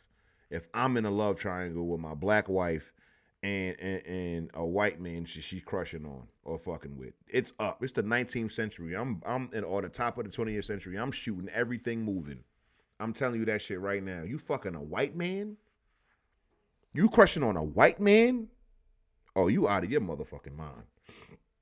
You got to be out your motherfucking mind. So wait a minute. If they got married in 1896 or 1898, and this book came out in 1902, she was well married, and this nigga still felt comfortable writing all of this shit. Right after talking about him. You know what's even crazier? That's how you know it was disrespect, because if they've been married for years by now, why the fuck you ain't bring up the fact that they are married? You talked all of this sweet shit about, like, this is what it starts with him. One of the most remarkable men of the Negro educators of this country is Reverend C.H. Parrish. That's a fact, bitch nigga. And then on the next page, you talking about my wife, and look at this shit you said about my wife. See, if I was Reverend Parrish, this paragraph would have got G.F. Richins beat the fuck up. You're not about to talk. Imagine somebody talking like this about your wife. Imagine somebody talking like this about your wife. This right here, this would have sent me over the top. Miss Cook is an intelligent little woman, a deep thinker, keeps abreast of the times and holds no mean place in the galaxy of distinguished colored women. Hold on. Watch your fucking mouth. Talking about my wife like that. Watch your fucking mouth. See, this now the tuxedos look fucked up. If this book was published, yeah, nah, son, you ain't talking about my wife like that. It's up. It's smoky, bitch nigga. Fuck you talking about? You talking about, you saying shit like love and desire and shit like that. Like, nah, dog. How do you know she's hopeful and trustful? Like, how you know that a pure soul, she unconsciously molds the lives of those under her? You trying to get under my wife? That's what you saying? What the, yeah. This is what I'm talking about. Thank you, Vincent. Old boy trying to get his feet and hands put on him. Like, that's what I'm saying. Like, you trying to get feet and hands put on you, nigga. The fuck? Oh, for sure says, I know they had a long night after that book. Yeah, like, what the fuck? What is all of this? What the fuck is this? I'm like, yo, I'm in the bedroom holding the motherfucking book open like, yo, what is this? What is he talking about here? Self-denying. What the fuck is that? How does he know all of this about you? Like, what the fuck? What are you talking about? It would be utterly impossible to live on day after day with Miss Cook and not feel the desire for as noble a life springing up out of your own heart. What the fuck? He don't talk like this about none of the other people in this book. This book is 586 pages, and I can't find another person he said something like this about. What the fuck is going on? And you know, she in the bedroom like, I don't know, babe. I remember he did, offer to buy me lunch that one day. What the fuck you mean he offered to buy you lunch? When was you going to tell me that shit? Well, I didn't think it was a big deal. I turned it down and da-da-da. Like, yo, hold on. What the fuck is going on? What the fuck? Yo, I know my nigga Parrish. I know Reverend Parrish is like, nah, what the fuck is happening right now? Nah, son. Nah, it's up. It's up. Call him. Since you so loving and all this other shit, call that motherfucker, yo. He been writing you. I know he been writing you. Cause like, yo, imagine, nah. Oh, for sure, hit it right on the head. Cause boom, he sent out the book. Like, yo, I featured you. Your paragraph starts in page 222. So Charles is like, skips all the way to page 222. It's like, yeah, he's reading about himself. Like, yeah, one of the most remarkable men of the Negro educators of this country is Reverend C.H. Parrish. Okay, fucking with that. Good eye. He's a native Kentuckian. He worked his way up from errand boy in a dry goods store to the presidency of a flourishing school, one of the most noted ministers in the Baptist denomination. Yeah, good glaze. You feel me?